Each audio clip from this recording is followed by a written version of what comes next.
놀라운 것은 그것을 보고도 정작 세례 요한이 증거하고자 하는 예수 그리스도께는 나오지 않는 것을 지금 보고 있습니다. 그걸 예수님께서 뭐라고 책망하십니다. 자, 왜 그러냐면 자 보십시오. 이유가 나옵니다. 38절입니다. 예수님께서 말씀하시는 너희가 나를 왜 안 믿냐면 그 말씀이 하나님의 말씀이 너희 속에 거하지 않기 때문이다. 그 말씀이 그들이 하나님 말씀 안에 거하지 않기 때문에 그 증거를 받고 세례 요한의 증거를 받고 여지껏 말해왔던 그 모든 증거의 실체 주인공이신 예수 그리스도를 믿지 않습니다. 이게 지금 이스라엘 백성들이 한 짓이에요. 39절 뭐까지 하냐? 성경을 근데 디립다 팝니다.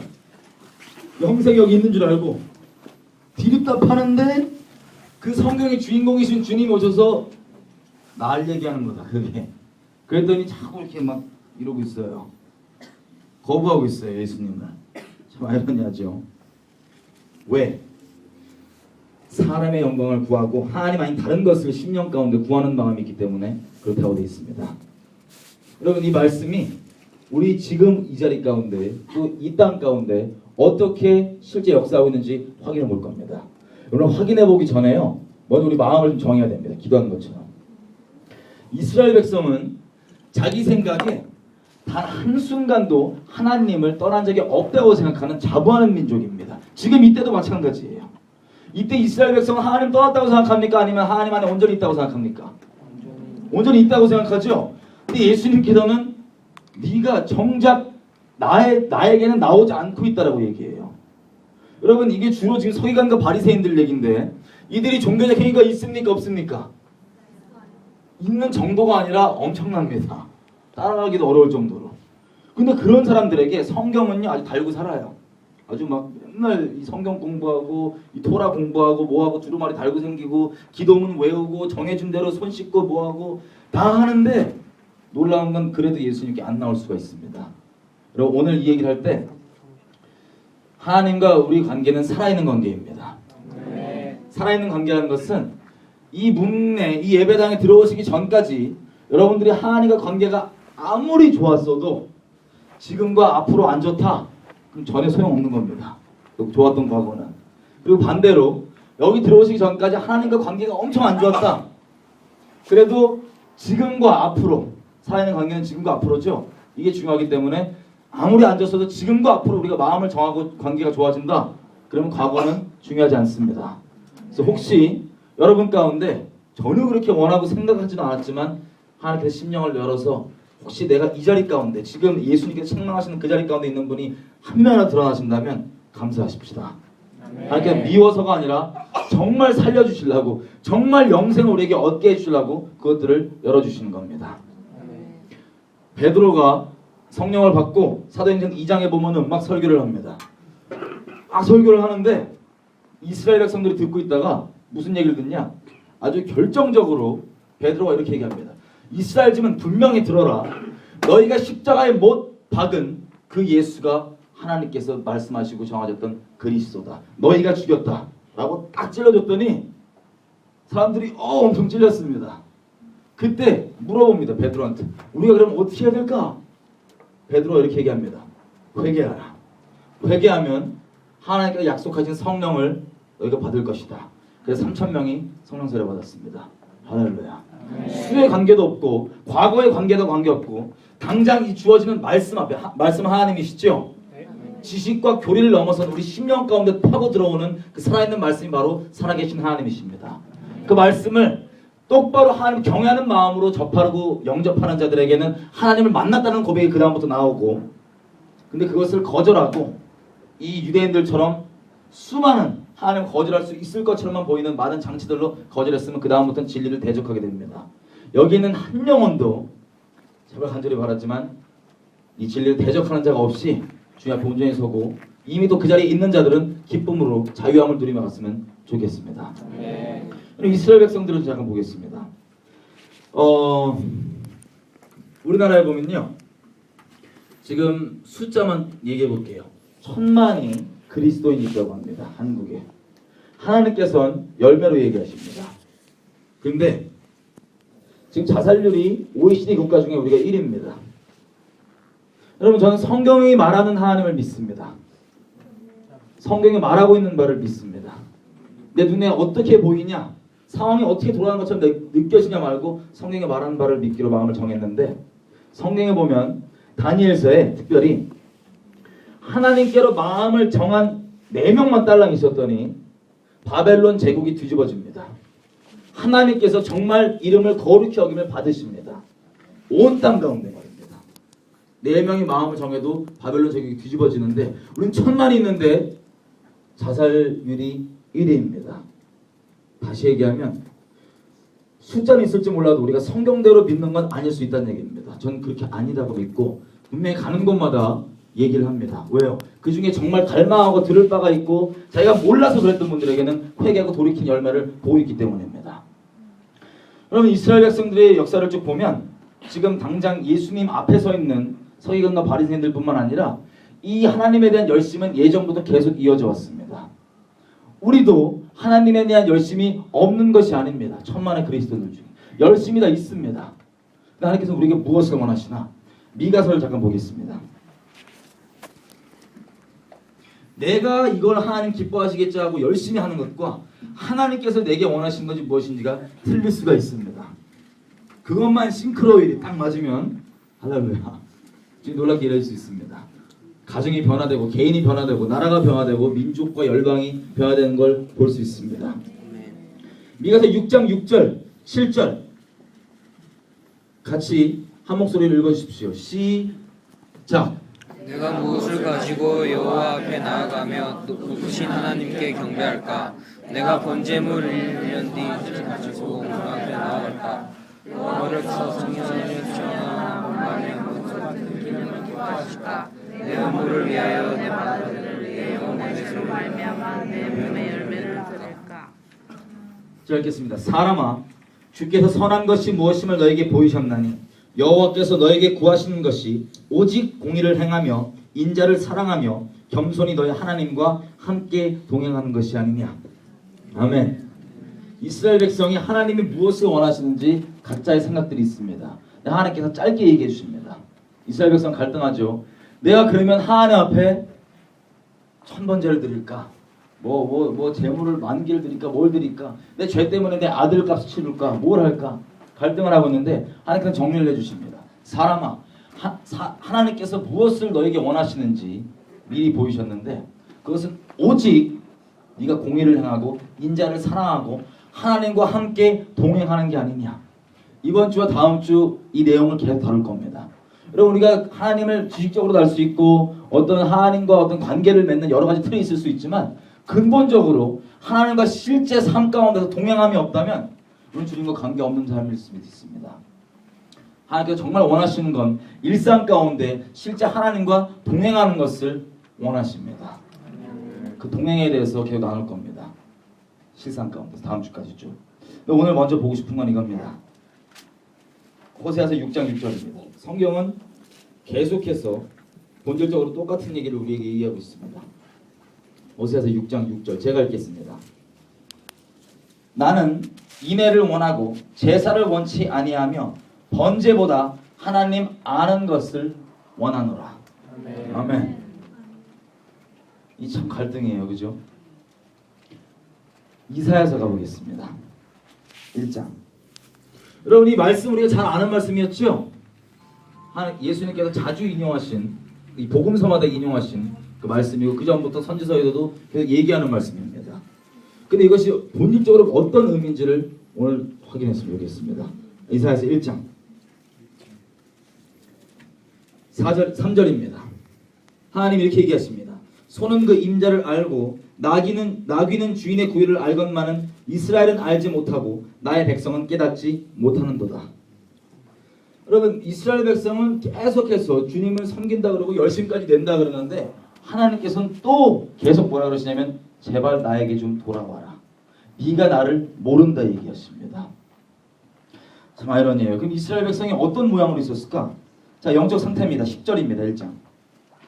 너희 소돔의 관원들아, 여호와의 말씀을 들을지어다.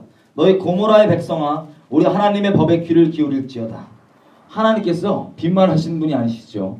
근데 이스라엘 백성을 두고 뭐라 그러시냐면 너 소돔과 고모라야 라고 얘기하십니다. 여러분, 소돔과 고모라는 어떤 땅입니까? 죄가 창궐해서 하나님의 심판이 떨어지기 직전인 그런 곳이 바로 소돔과 고모라였습니다. 하나님께서 지금 자기 백성 이스라엘을 두고 이 심판받을 녀석들아라고 얘기하는 거랑 마찬가지입니다. 소돔과 고모라라고 하는 건. 이게 영적 상태였고요. 그럼 겉으로 보이는 육체적 상태는 어떤지 한번 보겠습니다. 다음 절입니다. 11절. 여호와께서 말씀하시되 너희의 무수한 재물이 나에게 무엇이 유익하냐? 나는 수양의 번제와 살찐 짐승의 배부를 얻고 나는 숫송아지나 어린 양이나 수염소의 피를 기뻐하지 아니하노라. 여러분 지금 겉으로 이 눈으로만 보면 이스라엘 백성이 지금 예배가 있습니까 없습니까? 있습니다. 예배 때 드리는 헌신, 제물 이런 것들 있습니까 없습니까? 있습니다. 하나님께서 참 재밌게도 이렇게 얘기합니다. 12절. 너희가 이 예배가 있는데 너희가 내 앞에 보이러 나온다. 그것을 누가 너희한테 해달라 그랬느냐? 너희가 내 마당만 밟을 뿐이니라. 그러면 질문 몇 개 드리겠습니다. 우리 식으로 지금 따지면 이게 뭐냐면 주일 예배 일요일마다 꼬박꼬박 예를 들어서 막 알코올 섭취 이빨에서 막 맛이 갔어도 꼬박꼬박 나왔다 이런 거예요. 끝까지 주일 예배 나와야 되니까 지킨 거예요. 주일 예배를. 여러분 이거 좋은 겁니까 나쁜 겁니까? 주일 예배 지키는 거 일요일날 예배 꼬박꼬박 나오는 거 예배다 좋은 겁니까 나쁜 겁니까? 좋은 걸 수도 있고 나쁜 걸 수도 있습니다. 결론부터 말씀드리면 하나님께서는 내 눈에 아무리 좋아 보이는 종교적 행위일지라도 그 행위 때문에는 감동 못 받으십니다. 주님은 어떠한 행위든 그것을 왜 하느냐 그 마음을 감찰하시고 그 마음 때문에 감동 받으시는데 특별히 하나님을 사랑해서 하는 일이면 주님 감동 받으십니다. 근데 보니까 별로 기뻐하지 않았어요. 누가 너한테 그거 해달라 그랬냐 이렇게 얘기하십니다. 다음 절 이어서 볼게요. 13절. 헛된 재물을 다시는 가져오지 마라. 분양은 나의 가증이 여기는 바요. 월삭과 안식일과 대회를 모이는 것도 그러하니 너희가 거룩한 모임이라고 이 예배에 모여서 모임과 동시에 악을 행하는 것을 내가 견디지 못하겠다. 내 마음이 너희의 월삭과 정한 절기를 싫어하나니 그것이 내게 무거운 짐이라 내가 그것을 지기에 피곤하다 라고 얘기하십니다. 우리 눈에는 분명히 지금 이 주일 예배뿐만 아니라 뭐 모든 모임 다 모이는 거예요. 이렇게 세미나 있으면 꼭 오고 새벽기도 꼬박꼬박 나오고 수련회 꼬박꼬박 안 빠지고 꼬박꼬박 다 나왔는데 그것도 얼마나 힘들게 나왔어요. 우리가 막 뭐 바쁜데 나와 그러고 얼굴에 찍어줬는데 주님 뭐라 하시냐면은 그거 내가 원치 않는다. 누가 너한테 그거 해달라 그랬냐 이렇게 얘기했어요. 그리고 그 재물이죠. 재물 갖고 오는 거. 여러분 말이 소 양이지 이거 얼마나 비싸요 이거. 한 마리 끌고 오는데 이거 어떻게 끌고 와 이것도. 와갖고 이걸 겨우겨우 그 아까운 거를 다 바치는데 주님께서 다시는 그따위 헛된 재물을 갖고 오지 말라 그러십니다. 여러분 말라기서에는 좀 더 심하게 얘기하세요. 여러분 제 표현이 아니에요. 주님 표현이에요. 제가 약간 이렇게 부드럽게 만들게요. 너무 놀라지 마세요. 말라기에 보시면 이 제물을 자꾸 바치는 이스라엘 백성 반드시 예배드릴 때 제물을 바쳐야 되잖아요. 제물을 바치는데 하나님께서 이렇게 얘기했어요. 제발 저 예배당 문 닫아버려라.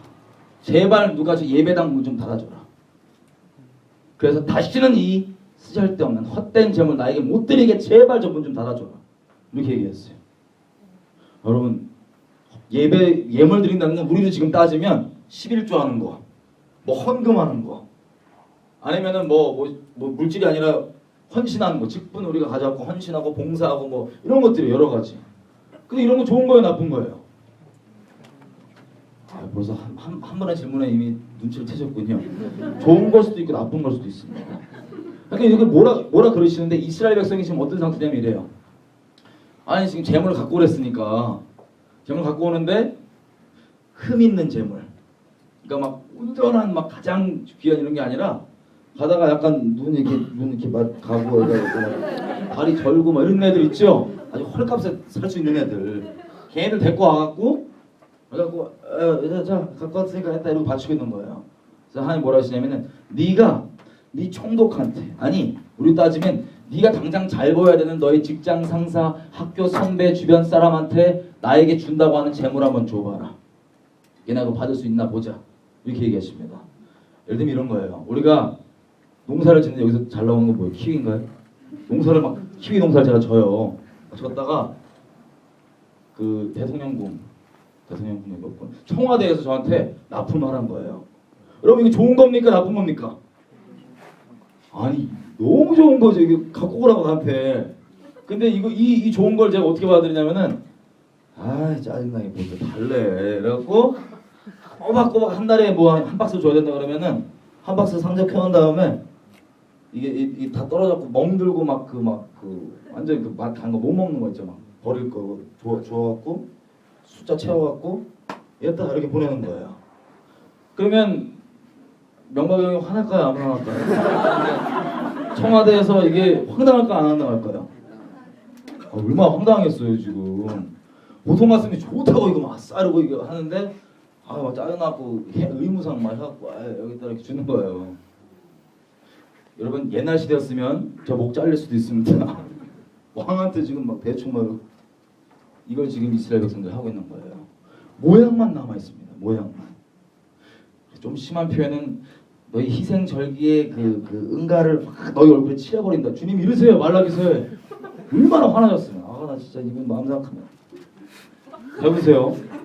이게 왜 그랬냐면 아니 우리 헌금 이런 거 있잖아요. 막 얼떨결에 왔다가 지금 헌금 내니까 쪽팔리니까 아이씨 중간 뒤적거려갖고 이렇게 요런 거예요. 쉽게 얘기하면. 그리고 다시 이사야서 1장 와볼게요. 예배 드리러 왔을 때 참 이런 걸 봤습니다. 이 얼굴 도장 찍으러 나온다고 했잖아요. 얼굴 보이러 온다고. 제가 말이 좀 길더라고요. 설교가. 그래서 보통 이제 일요일날 어떤 교회 가서 설교를 딱 맡으면 좀 빨리 끝내나 봐요. 다들 목사님들이. 근데 저는 일단 이게 썰을 풀기 시작하면 끝까지 매듭을 져야지. 아니면 더 혼란스러우니까. 말을 전하다 보면은 1시간 좀 넘어가고 그러다 보니까 이제 그 중에서 막 티가 나요. 어디에 티가 나냐? 하나님을 갈망하는 티가 팍팍 나요. 이렇게 막 갈수록 눈이 막 초롱초롱해지는데 이 아까 얘기했듯이 몸은 꼬박꼬박 나와주신 분들이 있거든요. 이렇게 일요일날 그 알코올 섭취가 되면 막 꼬박꼬박 나오신 분들이 있는데 이분들이 이렇게 앉아갖고 이제 시간이 이제 지나면 끝나야 되는데 아니 이 인간이 이상한 놈이 와갖고 계속 뭐라고 그러는 거예요. 그래갖고 있는데 시간이 정해진 시간이 지났어. 그럼 그때부터 이제 약간 이제 이렇게 몸이 약간 이렇게 약간 부담 가기 시작합니다. 그러면서 이게 점점 좀 심해지면 약간 이렇게 눈빛을 저렇게 주기 시작해요. 이렇게 다 티가 다 나요. 그러다가 좀 자기 생각보다 많이 늦었다 그럼 그때부터 눈을 레이저를 계속 쏩니다. 그래도 끝낼 수가 없어. 어떻게 중간에 끝내요. 저는 그런 분들 보면요 진짜 가슴 아파요. 저는 이렇게 개인적으로 복음을 자주 전하다 보니까는 그런 분들이 꼭 이제 복음 전하는 자리에 개인적으로 만나면 너무 궁금해서 아니 그 몸이 비비 꼬이시고 이러신 분들이 그럼 왜 나오나? 그럼 아주 무서운 이유들이 있습니다. 네, 이게 실제인 줄 알고 정말 깜짝 놀랐어요. 다 표현은 틀리지만 대충 이런 겁니다. 주로 이제 어렸을 때부터 예배당에 다니시던 분들이 이제 그런 얘기를 많이 하시는데 몸은 정말 나오기 싫어. 몸뚱아리만 잠깐 딱 나와갖고 시간 때우는 거예요. 왜? 잘 나오면 뭔가 이게 좋은 일이 생기고 잠깐 안 나가려고 이제 마음 해지고 그러면 나쁜 일이 생겼어. 주로. 이거 듣고 엄청 가슴 아팠어요. 그래갖고 거의 무슨 주님이 무슨 복권도 아니고 무슨 뭐 자판기도 아니고 자꾸 내가 500원 넣었으니까 나 이거 좋은 거 뭐 이렇게 생각하더라고요. 실제로. 그리고 애들 같은 경우는 얘기를 해보면은 정말 막 그 나오기 싫어 죽겠는데 엄마가 용돈 끊을까봐 뭐 협박해서 별의별 다 했어. 여러분 마음은 원치 않는데 결국 근본을 얘기하면 뭐 천국 가야 되니까 별의별 얘기 다 했어요. 그 천국 가야 된다는 게 거의 지배적인데 왜 꼬박꼬박 나오냐고 물어보면 여러분들 너무 가슴 아픈 게 뭐냐면 이분들은 천국 가면 큰일 나요. 뭔지 아세요? 지금 1시간 예배 넘었다고 몸 꼬이고 뭐 레이저 쏘는데 천국 24시간 영원히 계속 예배 드리는데 앉아갖고 막 레이저 쏠 데가 없이 막 그런 분들 보면 나 진짜 가슴 아파. 근데 꼬박꼬박 나와요. 마음은 콩박가 있는데 몸뚱아리 딱 나와 있는다고요. 여기 얘기한 것처럼 왜 온다고요? 네가 내 앞에 보이러 온다. 그리고 마음으로 날 만나는 게 아니라 마당만 밟고 간다. 그걸 미워하십니다. 하나님께서. 또 14절 보니까는 그 수많은 모임들, 예배 모양들 이런 것들 있죠. 하나님께서 무겁대, 피곤하대. 내가 그것을 지기 이제 너무나 피곤하다. 왜냐면 이스라엘 백성도 마지 못해서 막 그러니까. 막 마지못하고 이거 지켜야 되니까 막 이악물고 지키는데 너무 피곤해갖고 주님께서 나 더 이상 그거 못 지겠다. 너의 그 짐을 내가 못 지겠어. 15절 너희가 손을 펼 때 내가 눈을 가리우고 너희가 많이 기도할지라도 내가 듣지 아니하리니 이것은 너희 손에 피가 가득함이니라. 여러분 여기 보니까 이스라엘 백성이 기도를 많이 합니까? 조금 합니까? 많이 하죠. 여러분 기도 많이 하는 거 좋은 겁니까? 나쁜 겁니까? 이것도 좋은 걸 수도 있고 나쁜 걸 수도 있습니다. 여러분 우리 민족은 기도가 모자른 민족이라고 생각하지 않습니다. 여기 이 세신자분들 없죠? 있으면 손 들어주세요. 없으면 시험 안 받으니까 얘기하면. 여러분 우리는 기도가 모자르지 않습니다. 하나님께서 예수의 이름 안에 우리가 열면 닫을 자가 없고 닫으면 열 자가 없는 놀라운 권세를 주셨는데 우리가 묶는 거 푸는 거 하늘 땅에서 이렇게 될 수 있는 권세를 주셨는데 와 놀랍게도 이 권세를 가지고 주로 여는 게 막 서울대 문 주로 여는 게 막 삼성 막 깨져라 막 완전 무척살 났어요. 영적문이 계속 막 그 주로 이제 그 아주 구체적으로 그 열심히 나오는 기도 이제 그 미래의 배우자 이런 것들. 여러분 기도가 모자르지 않습니다. 이스라엘 백성도 기도가 모자르지 않았습니다. 근데 주님께서 기도 많이 한다고 무조건 되는 게 아니라 어떤 마음으로 하느냐가 중요합니다. 다시 말씀드리지만 주님은 마음을 감찰하시는 분이십니다. 마음을 원하시는 분이십니다. 그래서 그런 거예요. 그럼 시편 50편 가보겠습니다. 이게 이스라엘 백성이 기본적으로 하나님과의 관계예요. 계속 이스라엘 백성은 겉으로 볼 때 있는 예배 종교적 모양은 다 있습니다. 아주 열심까지 곁들어서 있어요. 그냥 있지 않아요. 근데 주님께서는 계속 얘기하시기를 나에게 돌아와라. 제발 나에게 돌아와라. 네가 날 알지 못한다. 시편 50편입니다. 시편 50편에도 아주 정리가 잘 돼 있습니다. 자, 8절입니다. 50편 8절. 하나님께서 얘기하십니다. 이스라엘 백성에게 내가 너희 재물 때문에는 너를 책망치 아니하리니 너희 번제가 항상 내 앞에 있음이로다. 아까 본 것처럼 재물 드리는 것 예배가 항상 이스라엘 백성 앞에 있습니다. 근데 그것 때문에 그게 예배가 내가 너한테 뭐라 그러는 건 네가 예배를 안 나와서 예배를 안 지켜서 이런 것 때문에 뭐라 그러는 게 아니다. 그럼 뭘 뭐라 그러시냐? 9절 내가 너희 집에서 소나 너희 우리에서 염소를 취하지 아니할 것은 삼림의 짐승들과 모든 산들에 있는 가축들이 다 내 것이며 내가 가령 너의 생각대로 실제 내가 이렇게 배가 막 고플지라도 너한테는 달라고 안 그럴 거다. 왜? 만물이 다 내 거기 때문에. 이게 무슨 뜻이냐면요. 이스라엘 백성이 하나님께 그렇게 자기가 힘써서 드린다고 하는 예배 모양 우리 지금 따져볼게요. 꼬박꼬박 예배당 나와주는 거 이런 거 참석해 주는 거 그리고 기도해 드리는 거 말씀봐 드리는 거 헌금해 드리는 거 헌신해 드리는 거 이것들 있잖아요. 하나님께 이렇게 얘기하십니다. 금도 은도 다 내 거다. 여러분 주님이 돈 필요하신 분이세요? 돈 필요 없으시죠? 아 이게 믿음 없으신 분들 있네. 우리 주님은 돈 전혀 필요 없으신 분이십니다. 금도 은도 이분 겁니다. 근데 우리가 드리는 뭐 헌금, 11조 이거 왜 드리는 겁니까? 줘야 되는 거니까? 마지못해서? 우리가 만약에 시간을 드린다 헌신을 해서 이렇게 얘기하시는 거예요. 네가 나에게 금을 준다고 하는 것도 시간을 나에게 헌신한다고 하는 것도 너의 재능 헌신한다고 하는 것도 너의 호흡까지도 다 내가 주관한다. 다 내 거다. 이스라엘 백성이 네가 나에게 준다고 하는 재물 어떤 뭐 호흡이는 모든 가축들 다 내가 친히 호흡을 주관하고 있고 내 것이다. 다. 내가 이게 필요해서 너에게 달라 그러는 게 아니다. 이스라엘 백성은 이렇게 착각해요. 13절 내가 숫소의 고기를 먹으며 염소의 피를 마시겠느냐. 아니 그러니까 이스라엘 백성은 지금 하나님께 달라는 거 지금 꼬박꼬박 예배당 나와 드리고 뭐 헌신해 드리고 이 재물 허물 막 드리니까 이스라엘 백성은 생각하기를 고기를 맨날 주님께서 거의 그 육식 과다 섭취자 막 육식에 미치셔갖고 이렇게 막 단백질에 막 너무 고프셔갖고 막 고기 땡겨갖고 고기 이러시는 분인 줄 아는데 이스라엘 백성. 그리고 또 무슨 뱀파이어다 보니 피가 고파고 피를 뿌려라 막 이런 거의 무슨 어떻게 생각해야 돼요? 거의 광결이 막 피 부르기 싶은 그런 분. 이스라엘 백성 실제 그렇게 생각하는 거예요. 놀랍게도 하나님께서 그것 때문에 네가 예배 모양이 없어서 헌신이 없어서 헌금이 없어서 뭐라 그러는 게 아니다. 종교적 모양이 없었어. 뭐라 16절입니다. 하나님 앞에 악인입니다. 하나님 앞에 악인은 네가 어찌 내 율례를 전하며 내 언약을 너의 입에 두느냐. 여러분 하나님이 악인이라고 정하시는 분들인데 하나님의 말씀을 압니까 모릅니까? 알아요. 그리고 하나님의 말씀 전하는 자입니까 안 전하는 자입니까? 전하는 자입니다. 지금으로 따지면 저처럼 설교하는 사람일 수도 있고 전도하는 사람일 수도 있고 하나님의 말씀 전하는 사람입니다. 근데 하나님께서 뭐래요? 악인이래요. 그리고 더 나아가서 하나님의 언약을 입에 둔다고 되어 있죠. 구원을 얘기하는 겁니다. 나 구원받았다. 하나님의 구원에 대해서 하나님의 어떤 일하심에 대해서 말씀에 대해서 입에 두고 알고 있는 사람입니다. 우리 지금 따질게요. 성경 공부하는 거 나빠요? 좋아요? 좋을 수도 있고 나쁠 수도 있습니다. 오해하냐가 중요합니다. 왜? 이거예요. 성경 공부. 전도가 좋아요? 나빠요? 와, 요건 또 안 깨졌어요.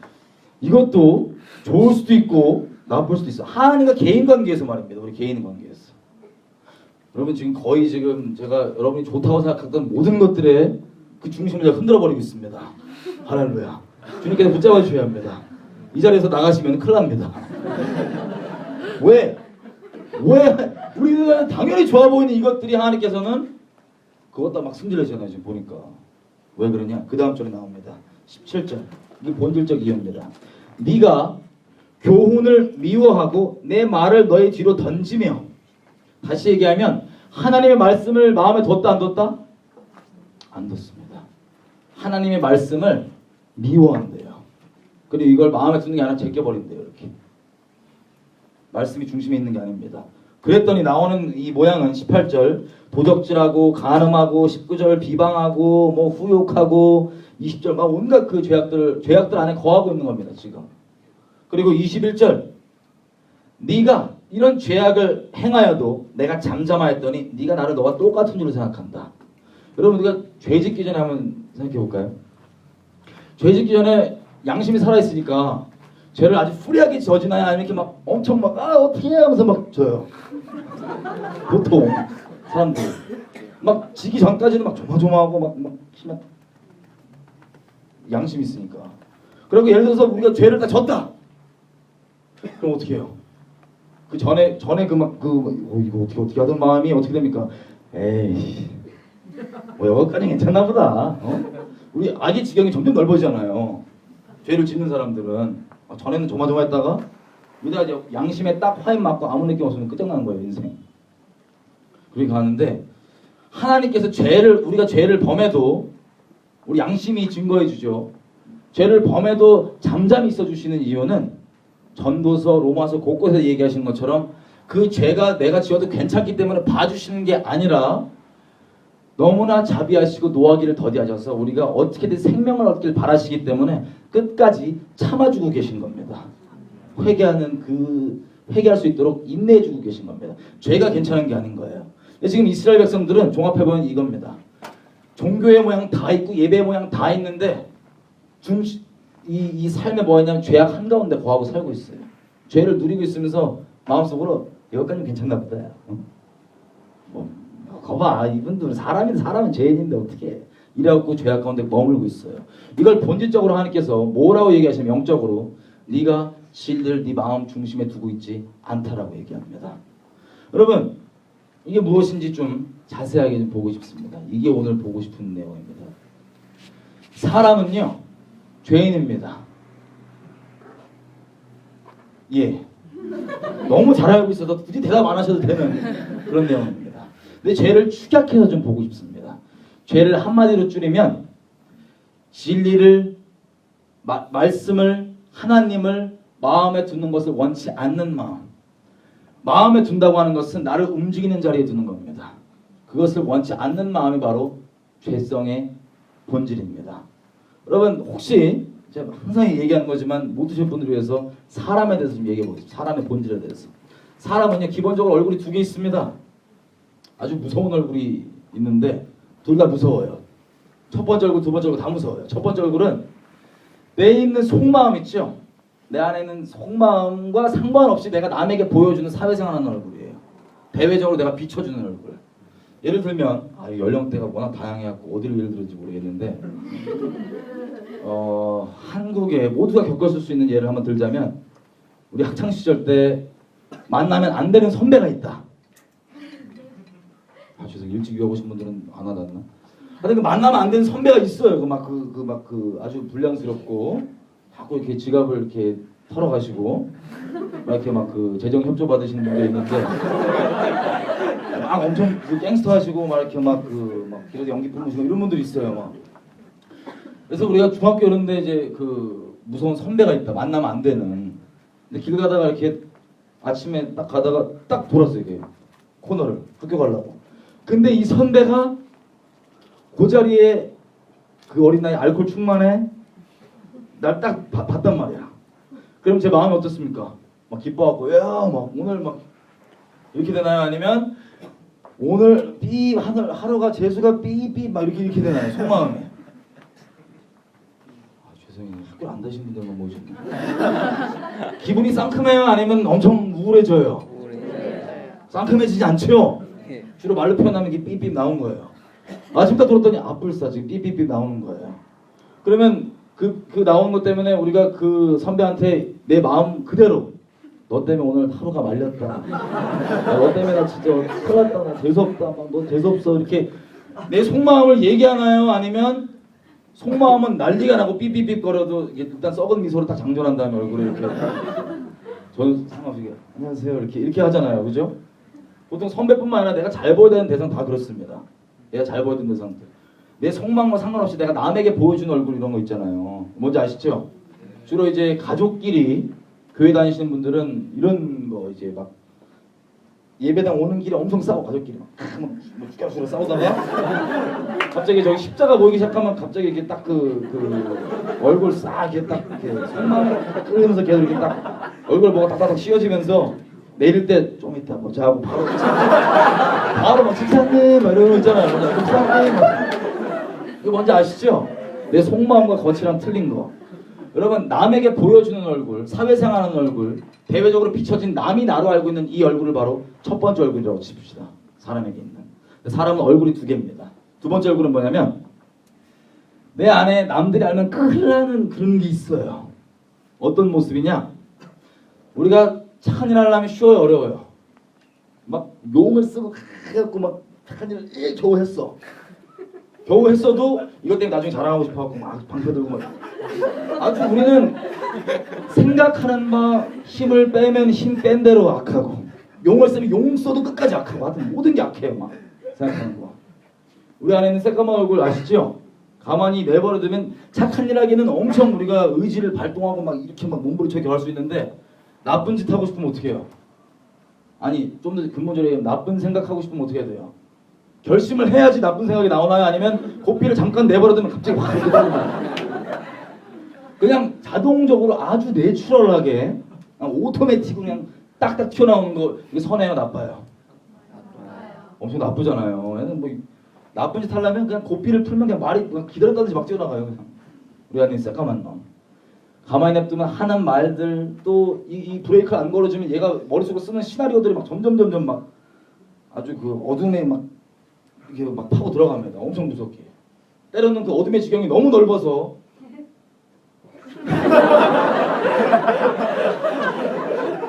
너무 넓어서 이제 그 자기 스스로 자꾸 부인하고 막 이런 분도 있는데 그런 존재. 여러분 이놈이 있죠 우리 모두에게. 이게 주로 언제 튀어나오냐면은 찬스가 생길 때마다 튀어나오는 그 놈입니다. 우리가 본질적으로 얘기하면요 우리 안에 있는 새까만 얼굴은 내 실체입니다. 나의 진짜 얼굴입니다. 그리고 남에게 보여주는 그 첫 번째 얼굴은 내 새까만 얼굴을 있는 그대로 못 보여주니까 내가 이렇게 쓰는 가면이에요. 그 가면 쓰고 안녕하세요 잘 살다가 찬스가 생기면 무조건 튀어나오는데 예를 들어서 나 혼자 있다. 아무도 안 쳐다본다. 그러면 요거 다 벗고 그런 튀어나와요 이놈이 새까만 놈이. 설치다가 사람 있으면 이렇게 사람이 좀 있어도 튀어나올 때가 있어요. 언제 튀어나오냐?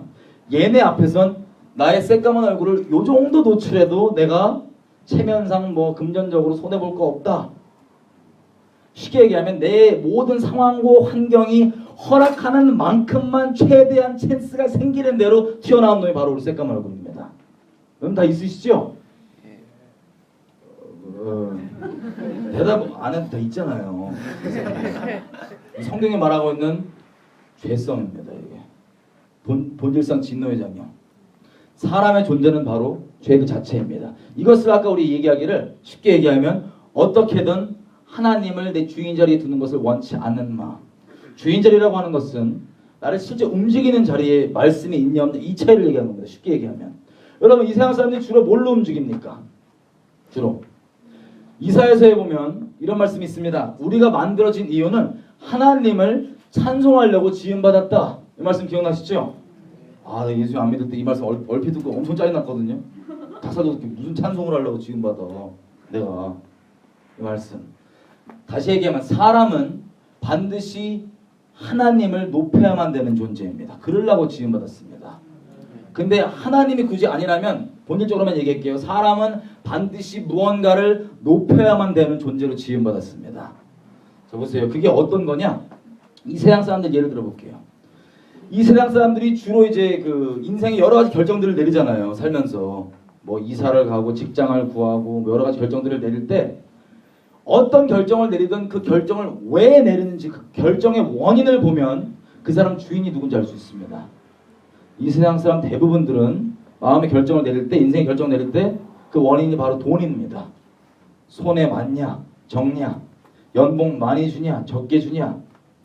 여러분 나를 실제 움직이는 자 있죠. 내 결정 내릴 때 원인이 되는 것 그게 바로 내 주인 자리에 있는 겁니다. 그게 나 실제 움직이니까 나의 주님이에요. 놀라운 건 나를 실제 움직이는 것 같이 어떤 사람은 이게 명예일 수도 있고 뭐 사람이 알아주는 거 사람 인정 뭐 별의별 게 다 있을 수 있어요. 어쨌든 나를 움직이는 그 실체 그것들은 보통 내가 시간 들이고 알아서 돈 들이고 해갖고 내가 자발적으로 하려는 것들이 다 그것들을 위한 것들입니다. 주인 자리에 있는 것. 근데 보십시오. 제가 만약에 돈을 계속 얘기를 하면 세상 사람들도 돈이 세속적인 걸 알아요. 그죠? 돈을 추구하는 거. 제 인생 주인 자리에 와서 돈을 막 엄청나게 추구합니다. 그런데 제가 이걸 추구하는 이유가 뭔지 아세요? 사람과 관계에서. 나는 지금 돈 대신 하나님 대신 돈을 믿고 있는 거예요. 돈이 내 주인 자리에 있으면 하나님이면 다야. 하나님이면 전부야 이래야 되는데 하나님이 아니라 난 돈이면 다 돼. 돈이면 장땡이야 이러고 있는 거예요. 하나님 자리에 지금 돈이 있습니다. 그럼 돈이 날 막 움직이는데 자 사람과 관계에서는 돈이 어떤 역할을 하겠습니까? 관계에서. 나를 움직이는 그 주인 자리에 있는 게. 어떤 역할을 하냐?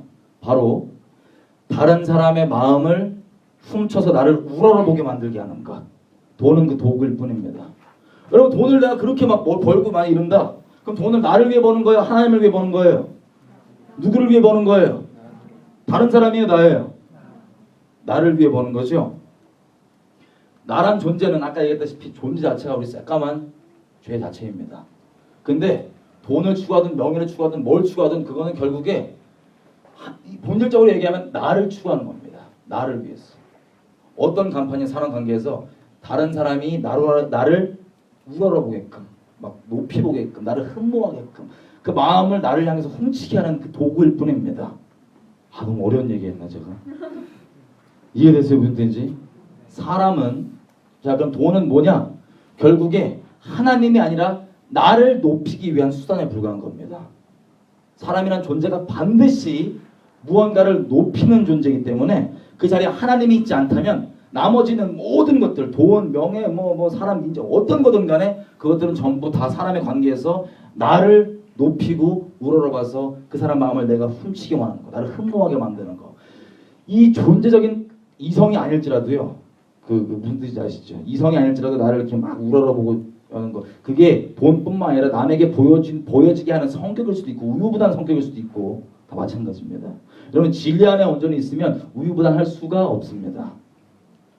보통 저도 되게 우유부단한데 예수님 믿기 전까지 이 사람한테도 나이스맨, 이 사람한테도 나이스가 이렇게 되는 사람은요 다는 아니겠지만 본질적으로 존재적으로 음란해서 그런 경우가 많습니다. 왜? 이 사람한테도 내가 칭찬받아야 되고 요 사람한테도 내가 칭찬받아야 되고 그래서 예스 노를 확실히 못하는 거야. 하지만 진리는 분명한 잣대입니다.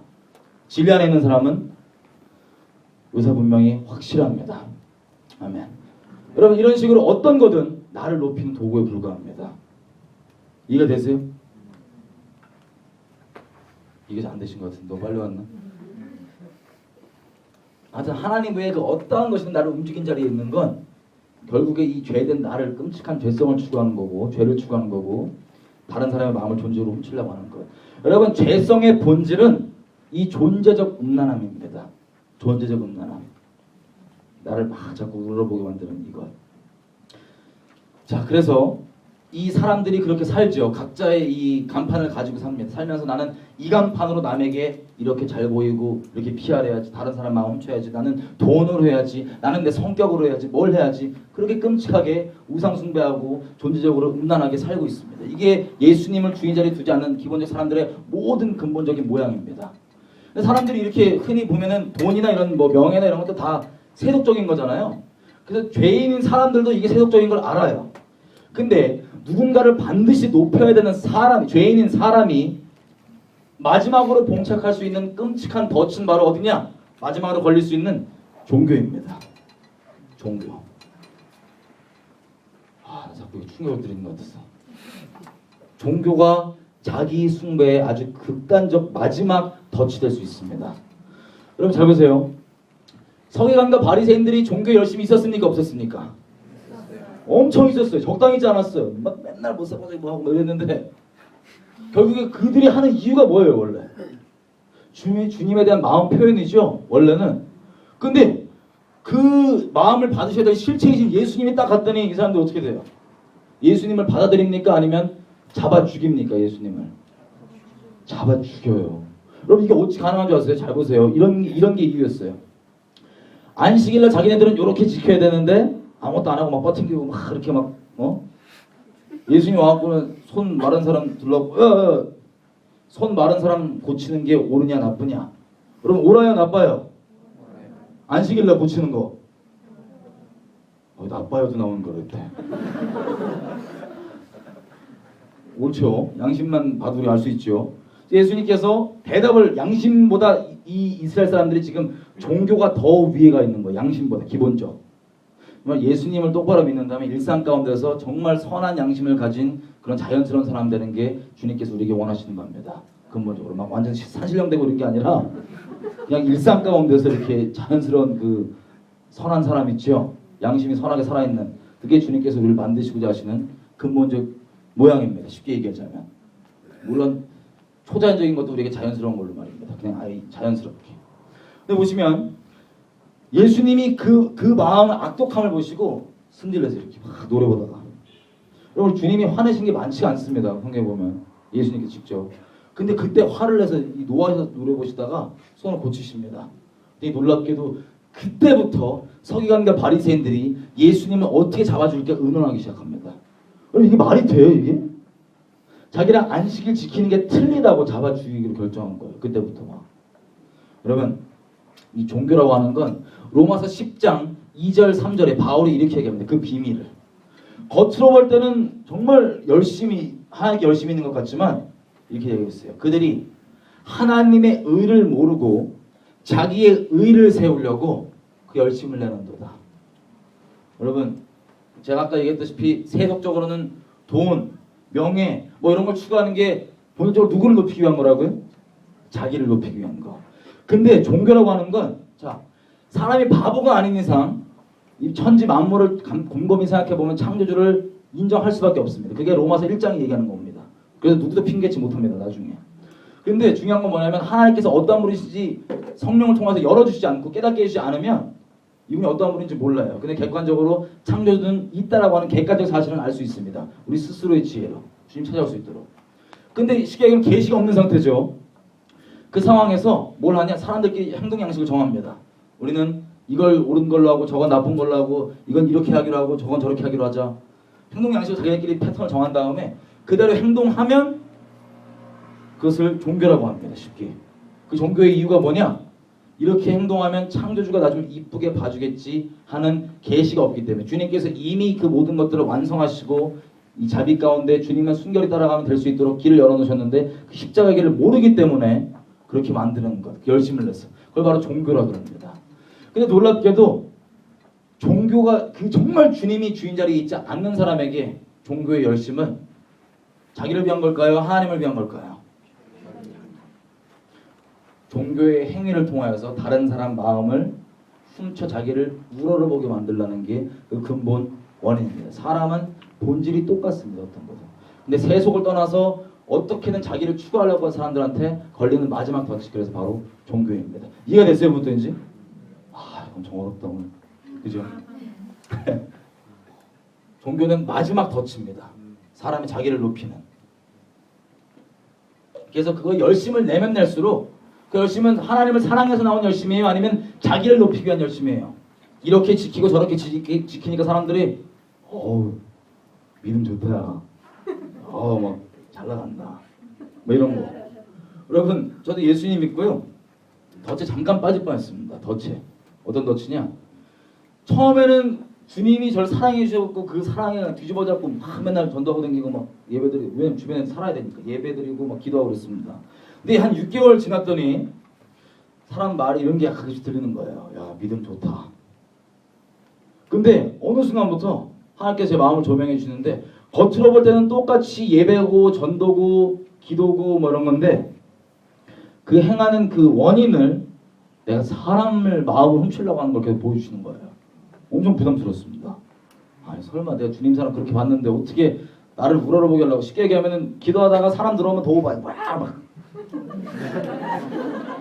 난 몰랐어요. 나 이런 게 뭔지.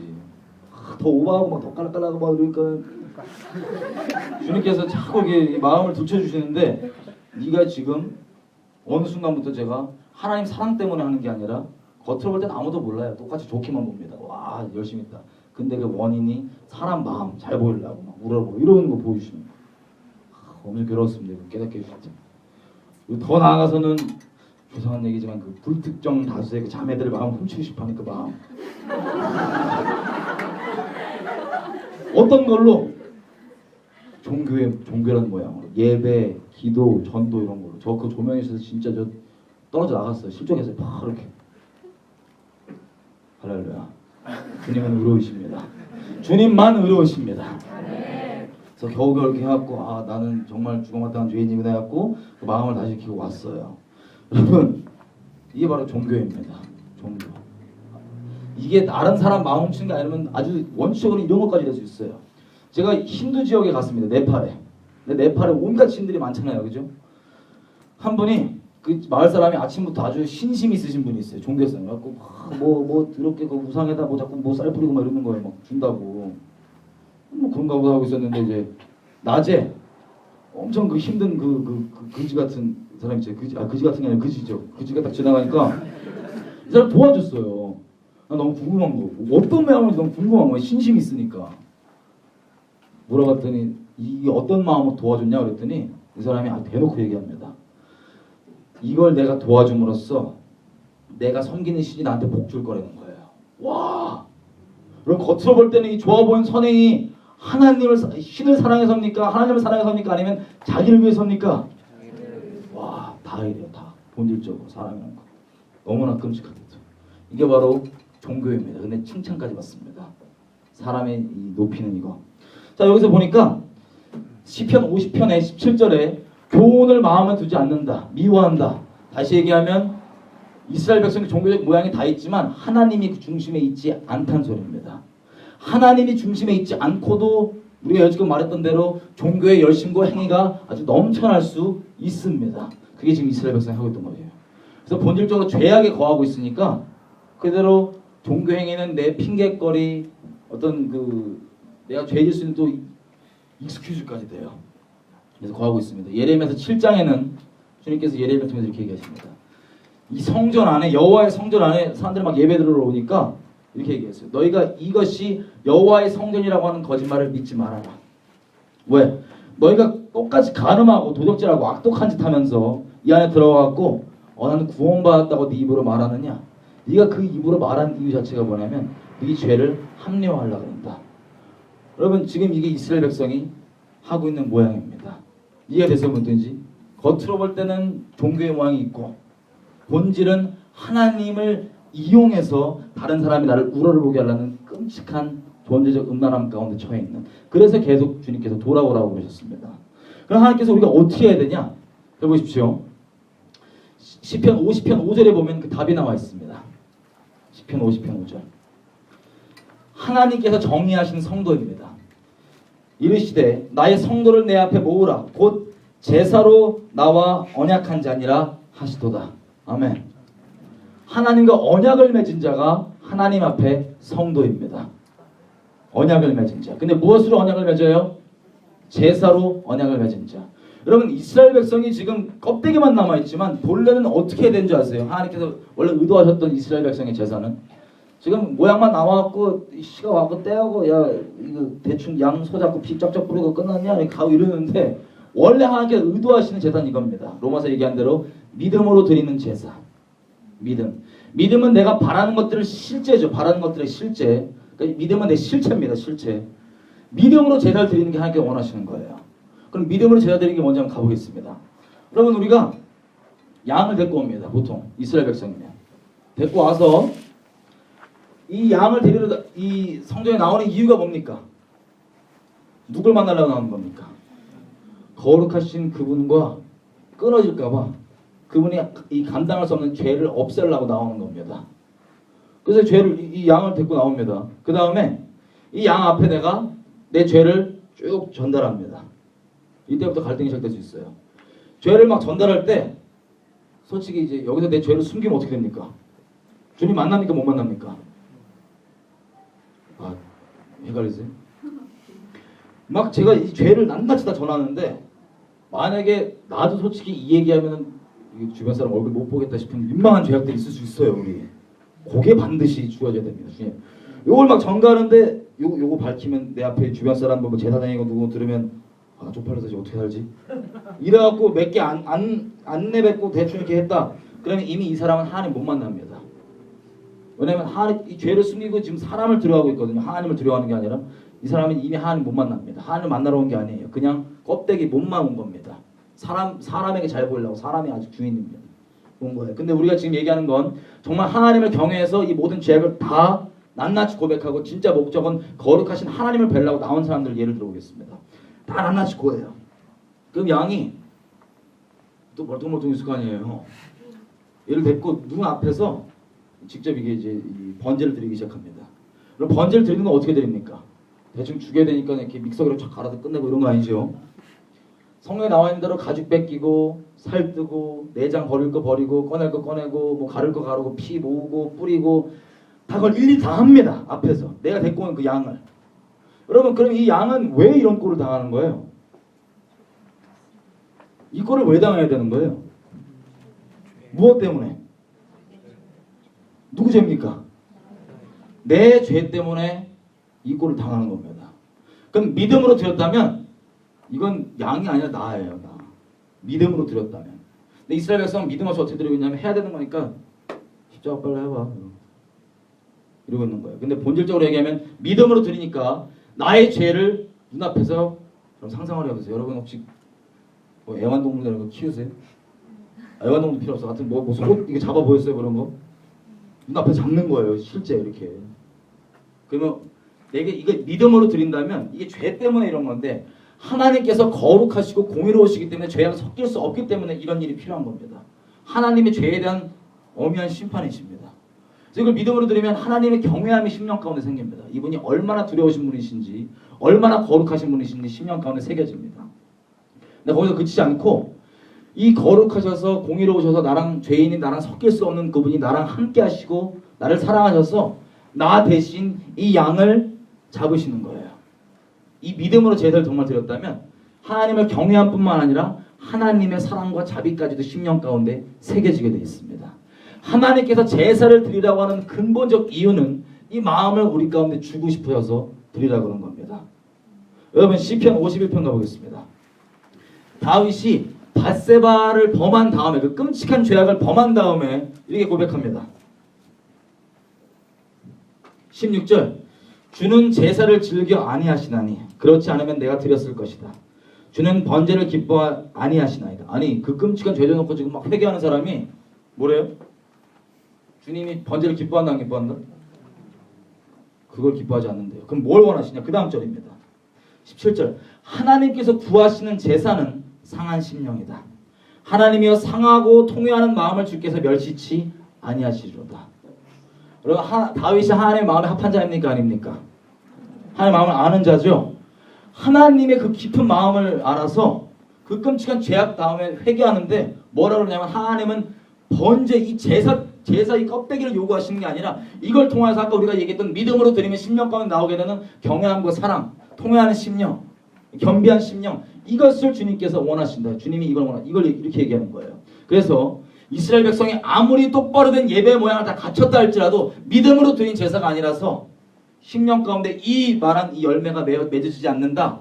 그러면 그 제사는 하나님 앞에 아무짝에도 소용없고, 하지만 똑바로 이 제사 모양이 갖춰지지 않았다 할지라도 이 제사를 통해서 본질적으로 우리에게 요구하시는 그 상하고 통회한 심령, 주를 경외하는 심령, 하나님의 그 자비가 부어진 그 심령이 부어진다면 하나님께 원하시는 바가 이미 그 안에 있는 겁니다.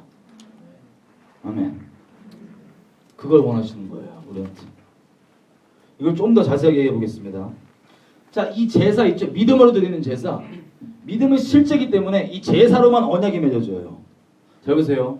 우리가 하나님을 떠나 있는 죄인입니다. 우리 잘 아는 대로. 죄인이라고 하는 얘기는 하나님 등지고 있어요.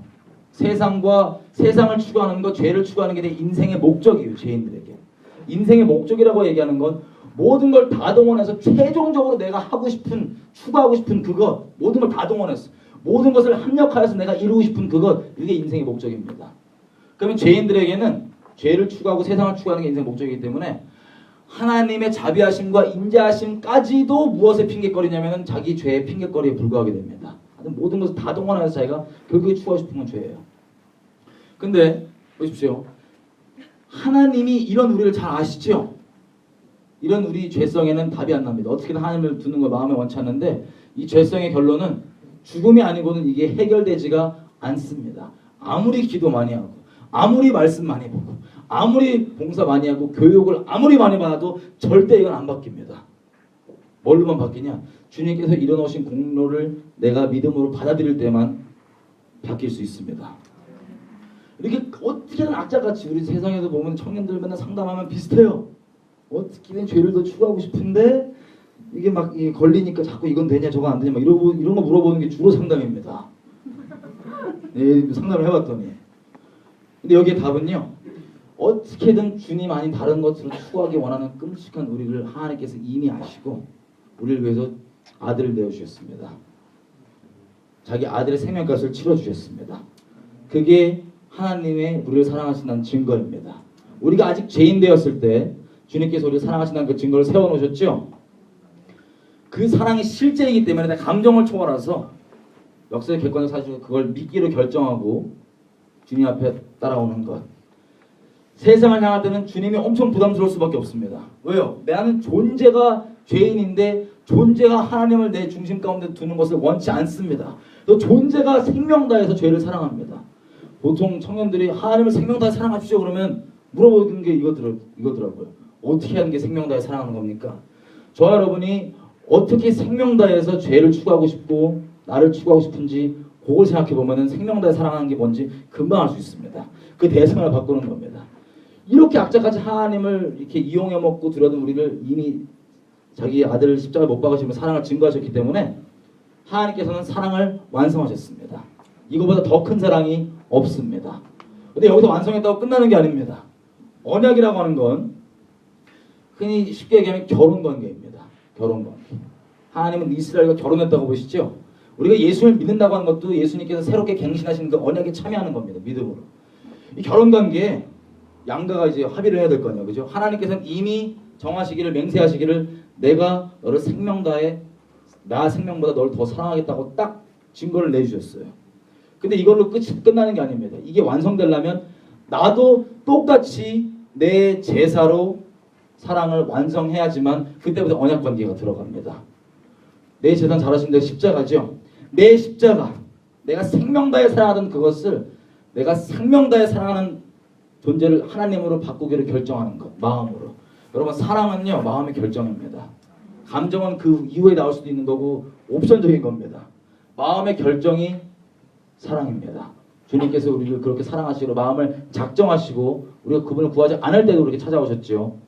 완성하신 그것 때문에 그 사랑을 깨닫고 내가 정말 믿는다면, 느낀다면이 아닙니다. 믿는다면 나도 생명다해 사랑하는 나의 존재에 대해서 십자가에 넘기우고 그 제사의 죽음이 내 것인 걸 실제로 내가 받아들이고 주님을 생명다해 사랑하는 대상으로 바꿉니다. 그럼 그때부터 세상을 추구할 때는 주님이 자꾸 걸림돌이었거든요. 어떻게든 추구하고 싶은데 자꾸 걸려요. 근데 주님이 정말 내 생명다해 사랑하는 대상이 되면 그때부터는 세상이 나를 부담스럽게 되는 걸림돌이 됩니다. 막 그전에는 어떻게든 세상을 추구하고 싶은데 주님이 부담스럽고 이건 되나 저건 되나 이런 차원이 떠나서 존재가 정말 바뀌고 그 존재적인 믿음이 주어진다면 세상이 짜증나요. 그냥 막 싫어져요. 그냥 존재가 바뀌는 이 놀라움, 이게 주님께서 복음을 통해서 행하신 일입니다. 그럼 여러분, 하나님을 내 생명 다해 사랑했다는 건 반드시 사람의 죽음에 포함되어 있습니다. 거기에 내가 생명 안 걸면 주님 못 사랑합니다. 왜 그런 줄 아세요? 나란 존재 자체는 죄인이기 때문에 나란 존재는 아주 근본부터 하나님을 내 마음에 두는 걸 원치 않습니다. 그래서 내 존재가 죽음에 처리되지 않고는 주님 못 사랑합니다. 그래서 주님 생명 다해 사랑하는 결정에는 내 죽음이 포함되어 있습니다. 이미. 할렐루야. 그래서 자, 그럼 이게 들어오면 어떤 관계가 맺어져야 되냐? 예를 한번 들어보겠습니다. 이게 결혼 관계라고 말씀드렸죠. 서로 생명 다해 사랑해요. 조건 없이 그냥 이 대상을 생명 다해 사랑하는 맹세. 결혼이죠. 이거 원래 하나님께서 예비하신 결혼 관계라면 얘기를 해보겠습니다. 제 와이프랑 저랑 이렇게 있는데 제 와이프가 예를 들어서 우리 하나님처럼 저를 자기 생명보다 더 사랑하기로 마음 결정하고 이미 그러고 있어요. 근데 저는 마음이 콩박가 있다. 이 언약 관계에 있지 않고 마음이 콩박가 있다. 존재적 음란함으로 막 이 자매 저 자매 막 작업 부리고 수작 부리고 싶은 마음이 있다. 죄성이. 근데 겉으로 볼 때는 이 결혼한 관계처럼 보인다 그러면 엄청난 비극이 시작됩니다. 엄청난. 어떤 비극이냐? 해보십시오. 와이프는 저를 사랑하다고 막 그러고 내 마음은 이미 저쪽 다른 자매들 막 어떻게든 수작 부리고 막 이러고 싶은 그 존재적 음란함이 있고 죄성이 있으면 마음을 내가 안정했으면 이 자매가 나를 자유롭게 하겠어요? 아니면 자매가 엄청 부담되겠어요? 저한테? 엄청 부담되죠. 막 좋다고 누가 나 좋아해달래? 귀찮게? 누가 십자가 져달래? 막 귀찮게 짜라 막. 난 좋아하는데 난 저기 빨리 저한테 수작 부리고 싶고 막 세상에 막 이러고 싶은데 부담되니까는 자꾸 이러고 있어요. 이 불편한 관계가 시작되면서 어떤 일이 있을 수 있냐? 제 주변의 사람들이 저를 보고 그러는 거예요. 야, 네가 네 와이프를 정말 사랑한다면 너는 와이프 일기장을 하루에 한 장은 꼭 봐야 된다. 이런 얘기를 해요, 저한테. 여러분, 제가 만약에 와이프가 저를 생명 다해 사랑하고 저도 와이프를 생명 다해 사랑하는 언약 관계라면 내 존재 목적 자체가 와이프를 사랑하는 게 내 존재 목적이기 때문에 뭐 일기 와이프 하루 한 장 보는 거 분량을 채웠냐 안 채웠냐가 중요한 게 아니라 난 수단과 방법을 다 동원해서 내 존재 목적이 어떻게든 마음을 나누고 사랑하는 게 목적이기 때문에 한 장 채웠냐 안 채웠냐 안 중요해요. 근데 내 마음은 콩박가 있잖아요. 그러니까 주변에서 와이프를 사랑하면 한 장 봐라 한 장 봐라 부담 주니까 와이프를 사랑해서가 아니라 주변 사람한테 잘 보이기 위해서 좋은 남편으로 보여야 되잖아요.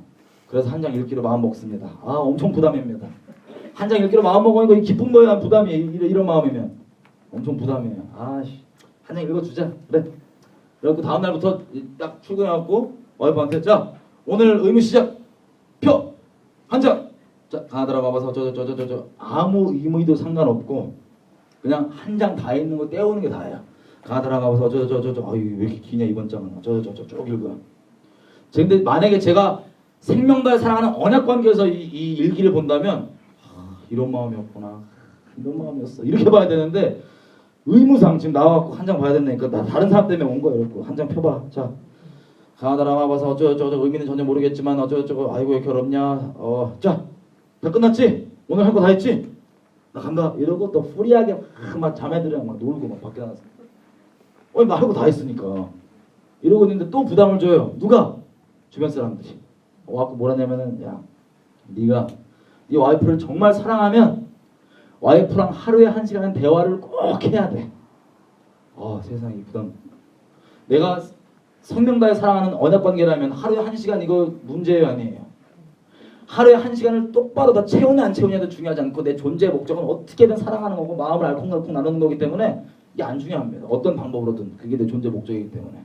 근데 또 주변 사람이 하니까 주변 사람 잘 보여야 되잖아요. 그래서 귀찮게 하루 1시간 정말 부담되는데 잘 보여야 되니까 오케이 1시간까지 해준다. 지금 해주는 거예요 계속. 다음날부터 와이프한테 와 그래요. 자 와이프 오늘 일과 시작 의무 시작 땡 가다라마바사 깔라깔라깔라깔라 중원부원 계속 하다가 주기도문 100번 하다가 시간 왜 이렇게 한 거예요? 나 아직 30분 남았어. 깔라깔라깔라 했던 말 또 하고 중원부원 자 주기도문 3번만 더 하면 끝나 이렇게 해갖고 1시간 딱 채웠어. 그래갖고 와이프한테 이제 나 할 거 다 했지 이제 간다 이래갖고 또 신나갖고 저기 바깥 자매들이랑 수작 부르고 막 이러고 놀아요. 막 예를 들었어. 여러분들이 만약에 이 와이프면은 기분이 상큼하세요? 앞에 와갖고 일기 줘봐 그러고 막 이러고 대화를 앞에 대놓고 자꾸 중원부원 아니 살아있는데 와이프가 지금 와갖고 자꾸 이렇게 막 이것들 하여튼 그러는 거예요. 그러니까 지 다 한 줄 알고 막 돌아다니고 있는 거야. 그러고 있다가 하루는 어떤 걸 깨닫냐면 일기를 보니까 세상에 이렇게 써 있는 거예요. 내가 잘 알기는 제가 와이프를 아는 것도 이 언약 관계에 있지 않으면 전혀 다른 관점으로 잘 압니다. 예를 들면 일기를 딱 보니까 이렇게 써 있는 거예요. 제가 다른 자매랑 5분 이상 수작 부리면 진노한다. 딱 써 있는 거예요. 와이프 5분. 여러분 만약에 제가 생명 다해 사랑하는 언약 관계면 5분이건 5초건 상관이 없습니다. 문제가 안 됩니다. 왜냐하면 나는 아예 그럴 마음이 없고 마음이 정해졌기 때문에 5분이건 5초건 상관없어. 이건 그냥 상관없는 거예요. 근데 저는 지금 마음이 저 어떻게든 콩박하고 싶은데 지금 거의 지금 포로 생활에 결혼 생활 하잖아요. 지금 딱 보고 아싸 5분 신실하다며 여기 써 있는 거 무조건 지킨다며 야 그래갖고 그럼 5분만 안 넘으면 되잖아. 이따구 식이에요. 와이프를 알아도 진짜 아는 게 아니라 지식 쪼가리로만 아는 거예요. 그냥 신실하다 어쩌다 그래갖고 아싸 그럼 5분이니까 4분 50초만 수작 부리고 돌아오면 뭘 안 그러겠네. 이래갖고 그때부터 이제 신난 거야. 4분 50초 막 수작 부리고 막 수작 부리고 이러다가 시간이 이때는 왜 이렇게 빨리 가? 4분 30초 땡 마음은 여전히 콩반 막 이러고 왔어. 이러고 와갖고 이렇게 해서 와이프한테 뭐라냐면은 나 4분 50초밖에 바람 안 폈어. 야 잘했지? 이러는 거예요. 쉽게 얘기하면. 너무 충격적이라서 대답이 안 나오시네. 이게 똑같은 거예요. 막 4분 50초밖에 나 바람 안 폈다. 막 신나갖고 전혀 상큼하지 않겠죠. 그러고 있다가 어떤 일이 있냐? 이런 걸 깨달은 거야. 이런 불편한 결혼 관계가 계속 지속되는데 하루 딱 보니까 세상에 이 와이프가 얼마나 착한지 얼마나 날 사랑하는지 깨달았어 드디어. 진작에 좀 얘기를 하지 마. 울고 난리 났어. 내가 이렇게 사랑했구나. 내 와이프. 진작에 얘기를 하지. 이 사랑에 감동받아갖고 뭘 하냐? 큰 마음 먹고 4분 50초를 3분으로 딱 줄이는 거예요. 내가 사랑에 지금 반응해서 그래. 그래. 여튼 그러면 4분 50초를 3분으로만 줄여야겠다. 딱 진작에 얘기를 하지. 나 3분밖에 안 그래. 그러고 3분을 이제 나가고 수작을 막 부르다가 이것도 시간 엄청 빨리 가요. 2분 50초 벌써 땡 마음 여전히 콩반 막 이러고 와갖고 와이프한테 하는 말이 나 3분밖에 바람 안 폈는데 잘했지 이러는 거예요. 그럼 한술 더 떠서 주변 사람들 보니까는 아직도 4분 50초를 땡긴 애들이 있는 거예요. 그럼 딱 보고 자식들 아직도 4분 50초 하냐 3분은 막 3분 아직 멀었어. 팍팍 줄이란 말이야 좀 3분으로 이러고 있는 거예요. 그리고 마지막으로 또 누가 이래요. 주변 사람들 와갖고 네가 와이프 정말 사랑하면 일주일에 한 번은 꼭 얼굴을 도장 찍어야 돼. 제가 언약 관계면은 일주일에 한 번은 뭐가 문제예요. 어떻게든 막 마음을 나누고 싶고 얼굴 맞대고 싶은 게 이 존재적으로 이렇게 삶이 그렇게 되는 거지. 근데 마음은 콩박가 있으니까는 일주일에 한 번 잘 봐야 되니까 오케이. 근데 또 이래. 갈 때 맨손으로 가면 안 되고 반드시 꽃을 두고 가라. 부담 엄청 되는 거지. 여러분 이 언약 관계면 얼굴 맨날 맞댈 뿐만 아니라 꽃뿐만 아니라 내가 마음 표현할 수 있는 모든 거 갖다 알콩달콩 마음을 표현하고 이 로맨틱한 삶이 막 이어갈 텐데 아 지금 마음 콩박가니 자꾸 얼굴도 그냥 찍고 꽃까지 준비하래 짜증나게. 그래서 어떡하냐? 얼굴도 찍으러 가요. 아 귀찮다. 얼장 와갖고 찍으러 가는데 꽃을 두고 가야 되잖아. 꽃도 비싸요 요즘에 꽃이. 가고 있는데 저쪽에서 누가 아주 말라 비틀어진 버린 할미 꽃이 딱 있어. 아싸! 이걸로 떼우면 되겠다. 예요. 여기 주워 갖고 이제 와이프한테 와갖고 자 얼굴 도장 이렇게 좋고 자 이거 준비한 거 요 꽃 나 이제 할 거 다 했지 의무 이러고 가서 이게 막 자는 거예요 이제 막 제 할 거 다 했다고 신나갖고. 여러분 여기까지 들었는데 여러분이 이게 결혼 생활하면 어떠세요? 막 소망이 넘치시나요? 아니면 막 정말 이건 미저리보다 더 심하지. 아주 미저리보다 낫죠. 와갖고 제가 막 자고 있으니까 와이프가 드디어 폭발한 거예요. 폭발해갖고 나한테 와서 내가 누가 언제 너한테 1시간 얘기해달랬냐?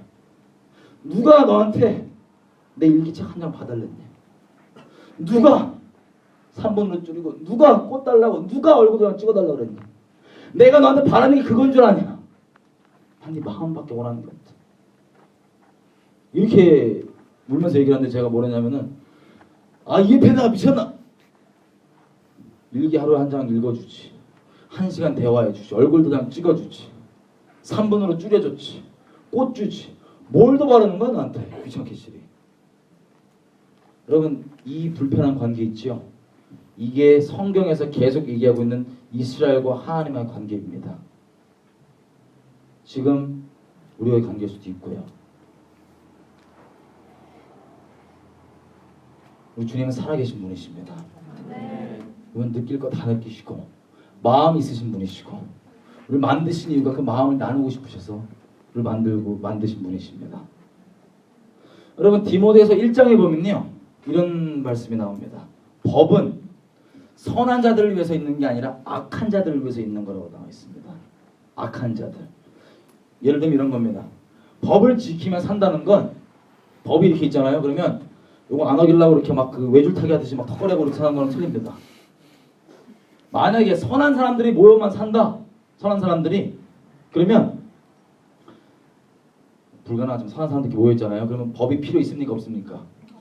없어요. 법이 필요 없어요. 근데 법이 있는 건 나쁜 사람들이 있을 때 요것만큼은 넘으면 안 되는 마지노선입니다. 그걸 막 겨우 턱걸이로 지켜야 돼 사는 게 아니라 요 테두리로서 요것만큼은 넘으면 안 되는 마지노선입니다. 법은 악한 자들을 위해서 존재합니다. 여러분 율법의 완성은 사랑이라 그럽니다. 왜 그런지 아세요? 하나님께서 우리에게 요구하시는 거 수많은 것들 있죠. 뭘 해라 뭘 해라 뭘 해라 뭘 해라. 이걸 요구하시는 이유가 뭔지 아세요? 이걸 우리에게 바라시기 때문에 그런 게 아닙니다. 하나님은 생명과의 사랑하는 언약 관계에 있다면 이 모든 것들이 이 모든 율법의 요구가 내게 요구하는 게 이미 다 있는 거예요. 그 마음을 요구하시기 때문에 언약 관계 들어야지만 그게 가능한 관계입니다. 반대로 내가 아무리 있는 거 다 지키고 뭐 다 한다 할지라도 하나님의 언약 관계가 있지 않잖아요. 하나님이 나를 사랑하듯 내가 생명과의 사랑하는 그 관계에 있지 않잖아요. 그럼 아무것도 없는 겁니다. 하나님 우리 중심을 정말 원하십니다. 죄인들에게는 이 중심을 원한다는 말도 자기 핑계거리밖에 안 됩니다. 어떻게든 죄를 추구하는. 하지만 정말 이 중심을 원한다는 얘기.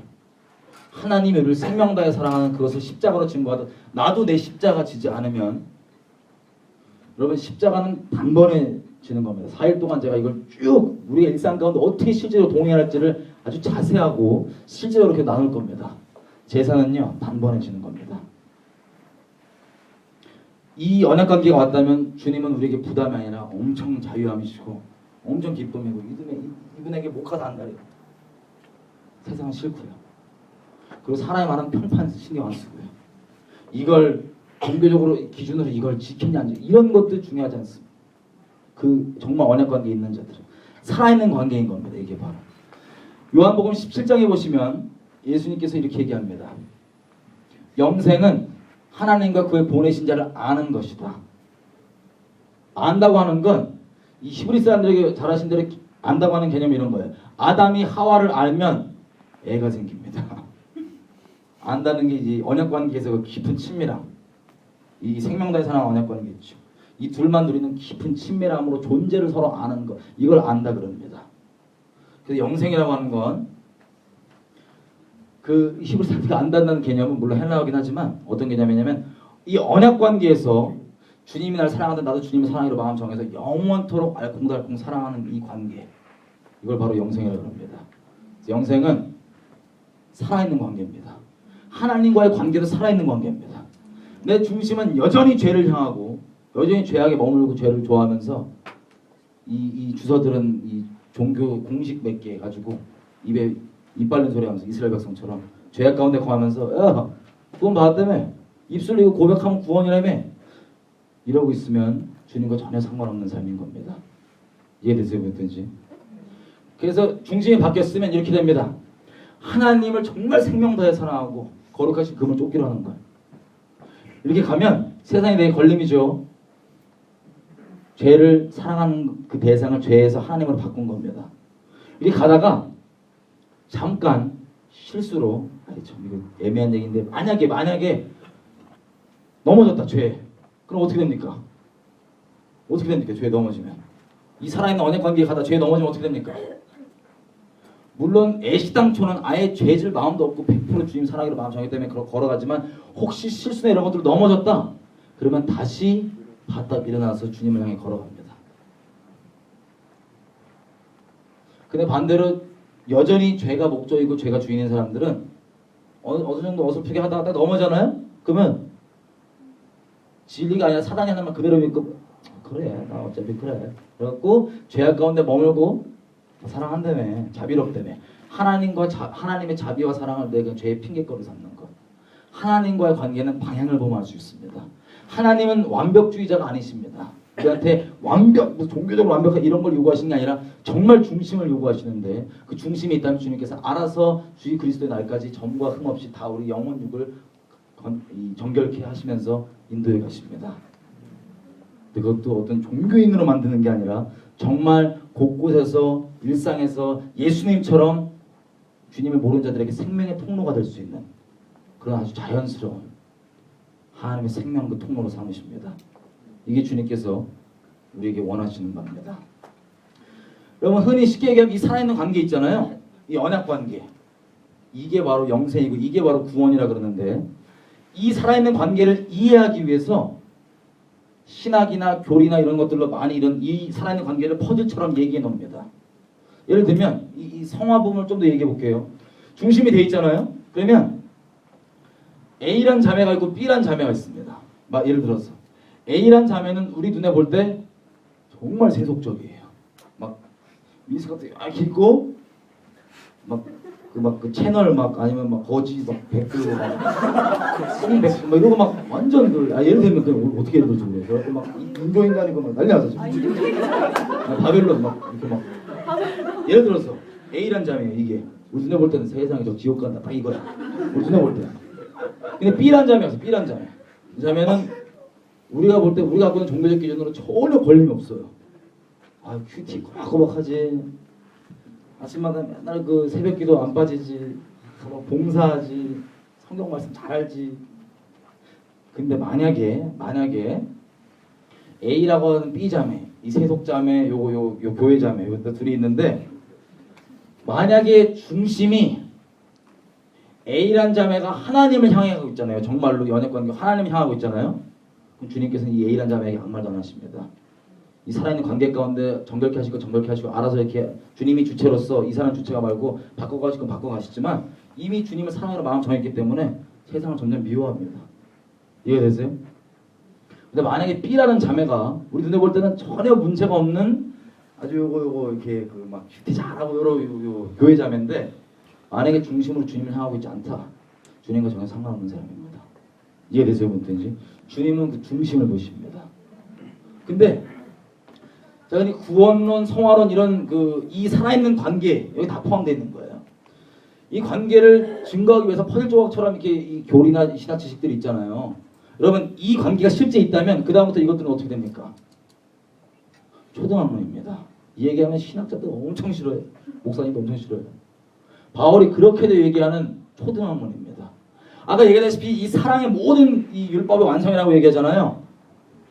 결국에 수많은 그 율법 행위들이 우리에게 지침하고자 가리키는 바가 뭐냐면 이 언약 관계인 거예요. 여기로 돌아오라고. 이게 있으면 완성되어 있는 거고, 이 언약 관계 사랑이 생명난 사랑 없으니까 아무것도 쓸모없는 거예요.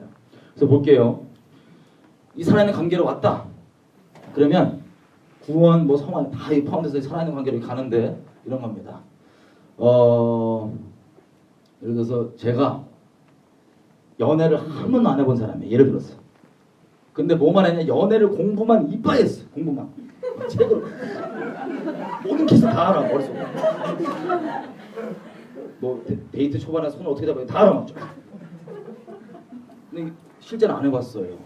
실제는. 그 이론으로만 쫙 있단 말이에요. 이 연애에 대해서. 근데 연애가 시작됐어.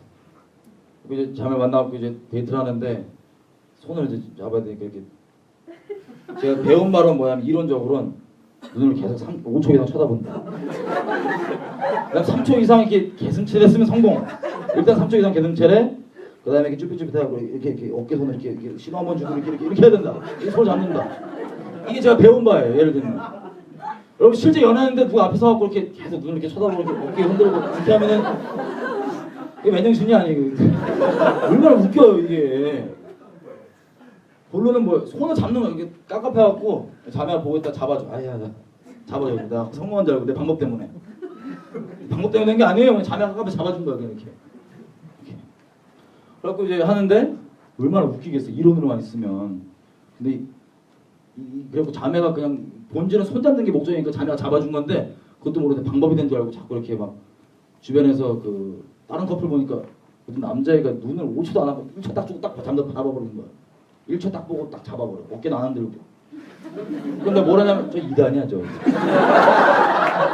분명히 3초 5초 이렇게 보고 이렇게 해도 이단이야 저. 이럴 수가 있고요. 여러분 이 관계의 그 본질인데 이거 왜 이걸 인도하기 위한 그 수많은 설명들 있죠. 또 이런 게 있습니다. 여러분 주차할 때 운전하시죠. 주차할 때 제일 처음에 주차할 때 운전할 때 어려운 게 뭐냐면 후진 주차입니다. 뒤로 딱 들어가는 거. 기억나시죠? 우리 자매분들이 공포스러운 요거.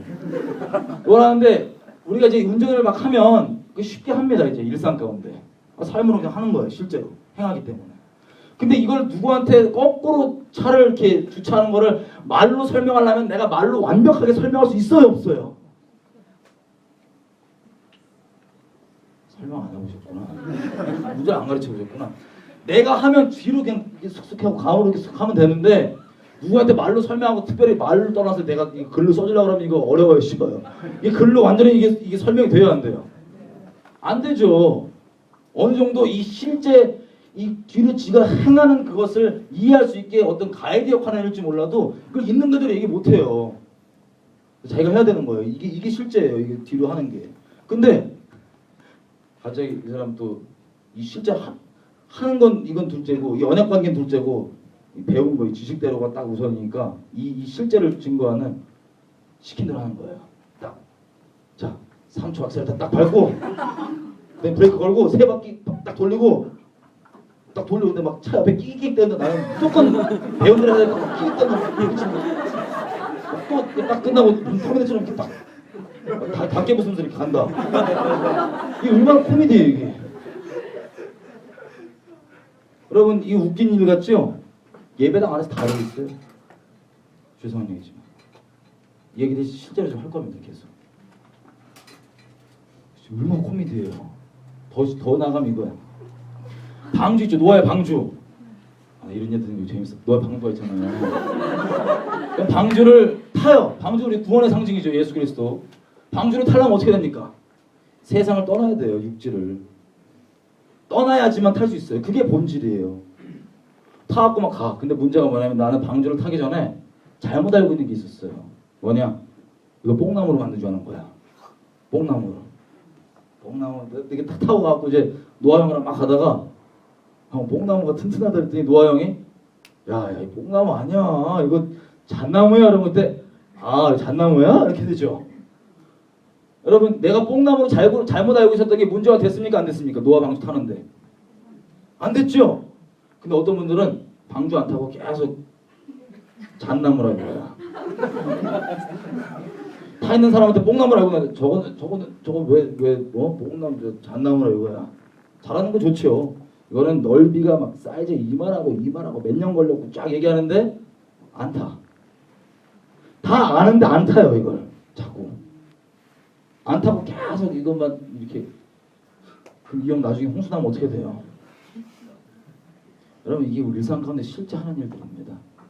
오늘 아까 요한복음 5장에 보시면 이 이스라엘 백성이 다 이러고 있는 겁니다. 지금 영생이 있다고 영생을 뒤집다 이렇게 뒤지는데 그 영생의 본체이신 주님이 다 나타났더니 야 이단 가 하면서 여기 진짜 있단 말이야. 계속 뒤지는데 그 나야 계속 아주 쓸데없는 소리 하고 있어. 이게 지금 이스라엘 백성 하는 짓이에요.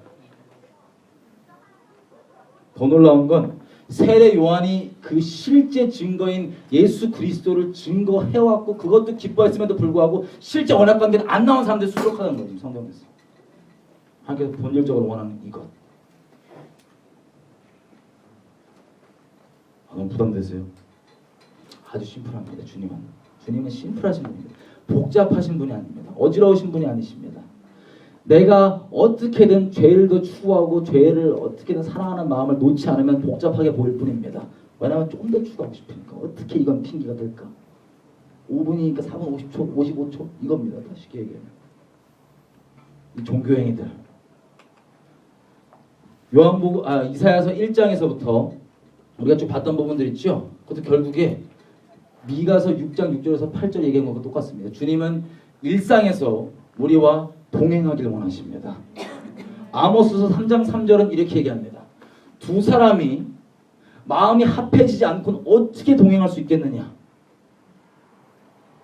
내가 너에게 바라는 것은 이 예배를 이렇게 지키고 종교 모양을 이렇게 지키고 이게 아니라 네가 실상에서 내 심령을 따라서 진리를 따라서 공의를 사랑하고 자비를 베풀고 나와 함께 동행하는 게 아니냐. 이게 성경에 나와 있는 모든 인물들이 고백하는 겁니다. 하나님과 동행하는 것. 여러분 예수님께서 우리에게 주신 놀라운 십자가 복음은 복음 그 자체를 주신 이유가 뭔지 아세요? 하나님과 임마누엘 복을 누리게 하시려고 십자가 복음을 주신 겁니다. 다시 얘기하면 이분은 거룩하신 분이시죠? 이분은 단순히 우리 옆에 잠깐 스쳐서 잠깐 이렇게 사는 걸 원치 않으시고 우리랑 한 영이 되길 원하십니다. 결혼하기 원하십니다. 성령과 내 영이. 여러분 그렇게 되면 보십시오. 뭘 원하시는 겁니까? 성령을 주신다는 이유는 내 사람 속에 있는 깊은 것은 사람의 영 외에는 알 수가 없습니다. 마찬가지로 하나님 마음 깊은 곳에 있는 것은 성령 외에는 알 수가 없습니다. 근데 그걸 한 영으로 삼고 싶으시다. 단순히 체험 이런 차원을 떠나서 주님이 원하시는 건 거룩하신 분이시잖아요. 그래서 죄랑 섞일 수가 없습니다. 근데 그 십자가의 믿음을 실제로 내가 받아들이고 내 실제가 됐다. 그러면 하나님의 공의가 내 삶에 이루어진 겁니다. 심판이 내게 이루어진 겁니다. 그래서 성령께서 나에게 한 영으로 연합하실 수가, 결혼하실 수가 있으십니다. 그래서 그때부터 어떻게 됩니까? 모든 진리 가운데를 우리를 인도하시고 주님을 증거하시고 주의 영광을 나타내시는 게 바로 성령께서 하신 일입니다. 한번 잘 볼게요. 우리가 주님을 따르는 건 언약관계 간다는 얘기는 내가 갖고 있는 어떤 신학 지식이 완벽하고 신학 교리가 오류가 전혀 없기 때문에 주님을 따를 수 있는 게 절대 아닙니다. 나의 명철, 나의 어떠함, 나의 지식이 아니라 정말 하나님의 하나님 되심으로만 갈 수 있는 겁니다. 예를 한번 들어볼게요.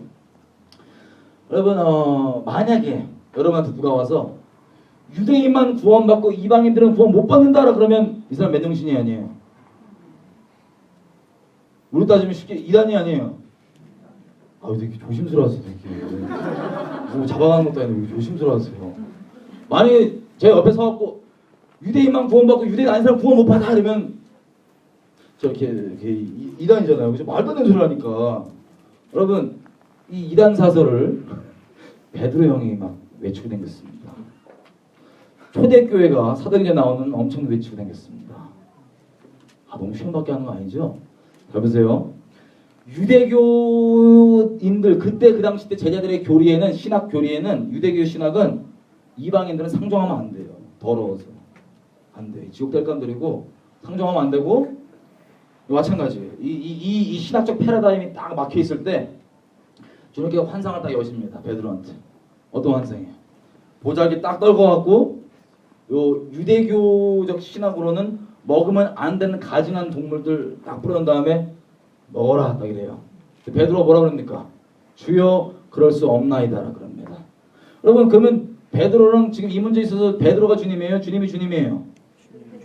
베드로가 주님이죠? 주님이 먹으라면 먹지 뭘 주여 그러고 있어요. 안 먹고 있었어요. 그 성령께서 주신 이 환상이 무슨 뜻일지 곰곰이 생각하고 있을 때 어떤 일이 일어납니까? 이방인 고넬료가 보낸 이방인들이 옵니다. 베드로 있습니까? 베드로 전데요. 아 지금 건들면 안 되는 이 가증한 이방인 있잖아요. 이거 이방인이 왔어요. 근데 성령이 뭐라 그러시냐면은 베드로한테 따라가라. 여러분 이때 베드로는 초이스가 두 개 있습니다. 성령의 인도하심이냐 아니면 내 신앙이냐 내 교리냐. 만약에 베드로가 교리를 택했다. 그럼 그때부터 사도행전부터 시작해서 이제 베드로 형은 어떤 존재로 나오냐? 이제 바울 형을 계속 핍박하고 다니고 말하는 거야. 어디 이방인한테 구원이 있냐? 이로 댕기기 나올 거야. 만약 그랬다면. 감사하게 베드로 형은 신학이 아니라 성령의 인도하심, 자기 갖고 있는 교리가 아니라 성령의 인도하심을 택했죠. 그래서 가봤습니다. 갔더니 고넬료가 간증을 합니다. 어떻게 날 부르게 됐는지. 여러분 계시록 19장 10절에 나온 것처럼 간증은 듣는 사람에게 하나님의 음성 역할을 합니다. 이 테스트모니에 지어쓰는 그 예언 내용입니다. 하나님 음성 역할을 한다고 듣는 사람한테. 그래서 이 목자가 주님이기 때문에 베드로가 얘기 듣고 딱 깨진 이거 주님 맞다. 그래서 주님 원래 전하는 대로 유대인에게 전하는 대로 이방인에게 복음을 똑같이 전했습니다. 근데 어떤 일이 일어납니까? 성령의 세례가 임합니다. 구원이 임합니다. 그랬더니 베드로 그때 패러다임이 깨진 거예요. 와! 내가 이제서야 비로소 하나님께서는 유대인이건 이방인이건 차별하지 아니하시고 구원하신 줄을 알았다. 그래서 하나님의 큰 섭리 가운데 참여하게 됐습니다.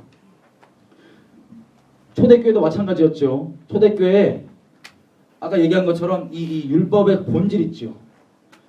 바리새파였다가 예수님을 믿게 된 사람들이 있었어요. 사도행전 15장 말씀드린 겁니다. 이 사람들은 할례만큼은 무조건 지켜야 돼. 이건 안 지키면 큰일 나. 대대로부터 다 지킨 건데.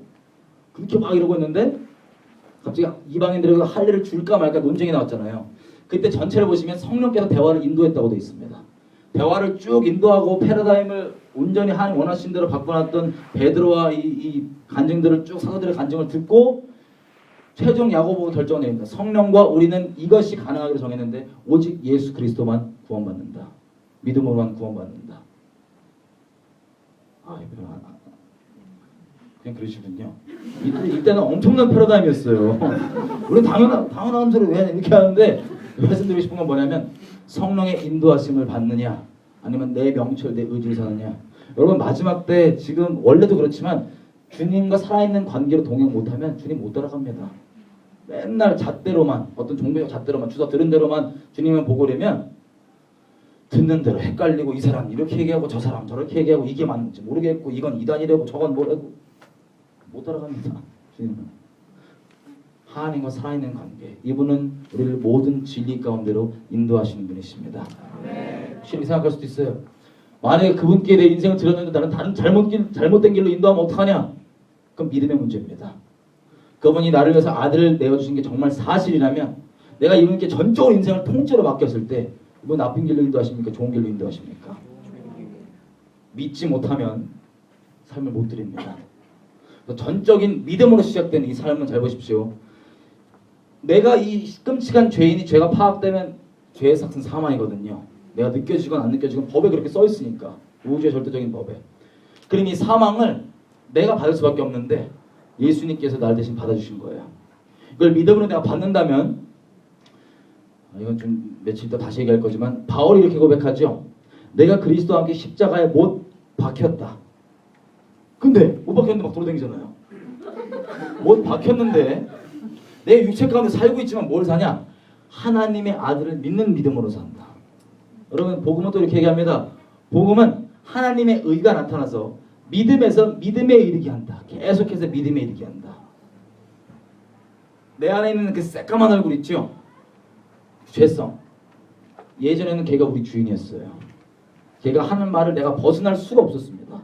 겉으로는 티 아무리 안 내도 사람들이 무슨 얘기하면은 걔가 딱 얘기 듣고 얘가 속으로 이런 거 있으면 집에 가서 상처받았네 어쩐데 말하는 거예요. 쉽게 얘기하면. 근데 얘를 하나님께서 십자가에 못 박으신다는 얘기는 얘를 살리는 게 아닙니다. 여러분 이걸 다 다룰 거예요. 내적 치유 이런 거 다 포함해서 얘를 살리는 게 아니면 얘는 십자가에 못 박혀 있는 거예요. 근데 뭐가 바뀐 거냐? 주인 자리가 바뀐 겁니다. 그래서 예전에 얘 말을 벗어날 수가 없었지만 얘는 그리스도와 함께 못 박혀 있고 나는 내 안에 이 십자가 믿음이 실제니까 거룩하신 성령께서 나와 한영이 되셔서 내 주인 자리에 오십니다. 성령은 살아있는 하나님의 말씀이십니다. 그래서 살아있는 관계 가운데 흔히 레마라고도 많이 표현하죠. 살아있는 관계 가운데 내 마음은 이미 정해졌습니다. 내 옛 자아가 얘기하는 백날 이상한 소리 끔찍한 소리 해도 걔는 이미 못 바뀌었으니까 내버려둬. 내 주인이 아니에요. 무시해요. 오직 살아있는 말씀이 성령만이 내 주인 자리에 있습니다. 그래서 한 걸음 한 걸음 믿음 내 마음을 정한 거예요. 순결한 마음 진짜 단 마음 아니면 못 정합니다. 이 마음을. 이놈도 괜찮고 저놈도 괜찮고 이게 불가능합니다. 오직 주님만 살아계신 진리신 그분만 날 인도하십시오. 내가 당신 말만 듣고 당신이 말하는 나만 보고 당신이 말하는 대로만 세상 보고 당신 마음 느끼는 대로 내가 느끼고 그렇게 한 영이 돼서 동행하며 가길 원합니다. 주님이 갈망하시는 겁니다. 그 살아있는 말씀 그 마음 따라서 순종하며 가는 이것이 믿음에서 믿음에 이르는 살아있는 언약 관계입니다. 그럼 이제 구원이나 이런 거에 대해서 이제 좀 확실히 좀 혼란스럽지 않으시죠? 회개도 본질적으로 얘기하자면 생명다의 주님을 사랑했다는 이 본질적 회개 없으면 다른 우리가 하는 모든 회개들은 가짜입니다. 쇼입니다. 주님 앞에. 아무리 눈물 흘리고 난리쳐도. 이 마음의 결정. 내 죽음이 포함되어 있는. 그럼 그때부터 계속 믿음에서부터 믿음으로 가는 겁니다. 한 발짝 디뎌봤다가 넘어졌다 그러면 정말 주님 앞에 뻔뻔하지만 마음에 정했다면 다시 바닥 일어납니다. 주님 앞에. 내 의가 내 자격이 아니라 날 위해 죽어주신 예수님의 자격으로 계속 나아갑니다. 마음을 정한 자들. 그래서 전진하고 정하지 않는 분들은 아까 얘기했던 대로 아무리 회개라도 이게 회개가 아니에요. 죄송해요. 울고 불고 어차피 또 죄질 거니까 별의별 막 땡기고 막 눈물로 쇼하고 감정 막 스스로. 사람은 엄청 무서워요. 사람은 연기를 따로 배울 필요 없습니다. 연기 수업 안 받아도 돼요. 어디서부터 이 속마음 냅두고 연기를 막 하고 여러분 솔직히 저는 고백하는데 그 죄성으로 저희 유익을 위해서 눈물도 가짜로 흘린 적이 있습니다. 저 깜짝 놀랐어요. 그 죄성으로. 죄송해요. 나쁜 놈이에요. 저. 그러지 마세요. 사람은 정말 눈물에도 속을 수 없고 좀 무서운 아주 끔찍한 그래서 오죽하면 주님이 지옥 보내려고 그랬어요. 답이 안 나오니까. 무서운 존재예요. 우리. 그래서 이거 없이는 아무리 눈물로 회개해도 마음으로는 그래 존재가 그래요. 존재가. 그래서 주님을 생명 다해 걸지 않으면 안 됩니다. 여러분 왜냐하면 주님은 눈에는 눈, 이에는 이시죠. 사람의 존재의 죄악은 사람의 존재로만 처벌됩니다. 이 존재의 처벌은 주님께서 그래서 일부러 천의 몸을 빌려서 오셔서 다 완성하셨잖아요. 그렇죠? 이 율법을. 그래서 주님 안에서만 완성이 있습니다. 주님 안에서만. 내 생명 더 이상 못 삽니다. 우리는. 내가 종교 노력 왕창 해갖고 거룩해지는 거 절대 아닙니다. 여러분. 예수님께서 날 위해 완성하신 그 의와 거룩을 믿음으로 입는 겁니다. 그래서 믿음에서 믿음으로 계속 나아가는 과정 가운데 주님께서 우리를 또 정결케 하신 부분들이 따로 있는 겁니다. 여러분 만약에 이 중심을 안 정하면요. 주님 앞에 어떤 결과가 나온 줄 아세요? 여러분 행위 구원이라는 얘기 들어보셨어요? 행위 구원? 이단 사설 있죠? 이게 뭐냐면 우리 행위로는 절대로 우리가 안 바뀝니다. 아무리 노력하고 무릎 꿇고 용수고 해도 존재 안 바뀌어요. 이 죽음이 처리된 실제 믿음으로 다시 새 피조물로 거듭난 것. 예전에 우리 죄성은 온갖 세상에서 들었던 거짓말로만 채워져 있는데 새 피조물은 의와 진리로 하나님이 내 주인 자리에 있으니까 그 주님께서 말씀하신 대로만 내가 믿고 듣고 보고 따라가겠다고. 그래서 새 피조물입니다. 이런 와중 가운데 중요한 얘기 까먹었다. 어린 나이 죄송해요. 메모리가 담기가 안 좋아요. 무슨 얘기죠 방금? 네? 행위군. 네. 그래갖고 이 존재를 드려야지만 되는데 이거 안 주잖아요. 그러면 엄청 부담스러워요. 주님을 계속 부담스러웠고 주님은 아까 보였다시피 우리가 그 종교 행위를 바라세요? 아니면 중심을 바라세요? 중심을 바라시죠. 중심 있으면 다 있는 거예요. 그 율법의 요구가. 근데 중심을 안 주고 끝까지 계속 버팅겨갖고 막 어떻게든 주님이 요구하지도 않은 거 종교행위 이거 드리고 저거 하고 이거 왜 준지 아세요? 자기 죄 합리화하려고 떼우려고 중심 그거 하나를 원하시는데 그거 안 주겠다고 막 버팅기고 평생 그렇게 주님을 부담스럽게 그리고 자기가 스스로 만든 종교의 멍에 가운데 살다가 죽어서 눈 뜨면 계속 지옥에서 불탑니다. 이 행위구원이라고 그래요. 머리로 알아도 상관없습니다. 여러분 하나님의 말씀을 머리로 아는 것과 믿는 것과는 천국과 지옥 차이입니다. 히브리서에서 얘기하죠. 복음을 들어도 그 사람에게 유익이 되지 않는 이유는 믿음으로 반응하지 않아서 그래요. 그럼 믿지 않는 이유가 뭔지 아세요? 많은 사람들이 맨날 상담을 하면 못 믿겠대요. 여러분 믿지 않는 건 악독한 죄성일 뿐입니다. 안 믿게 해주는 게 아니라 요한일서는 이렇게 얘기해요. 하나님을 믿지 않는 자는 하나님을 거짓말쟁이라고 말하는 것과 같다. 이분이 살아계셔서 내 앞에서 이렇다. 내 아들까지 잡아서 널 이렇다. 널 이렇게 사랑한다 얘기하는데 안 믿겠는데요? 못 믿겠는데요?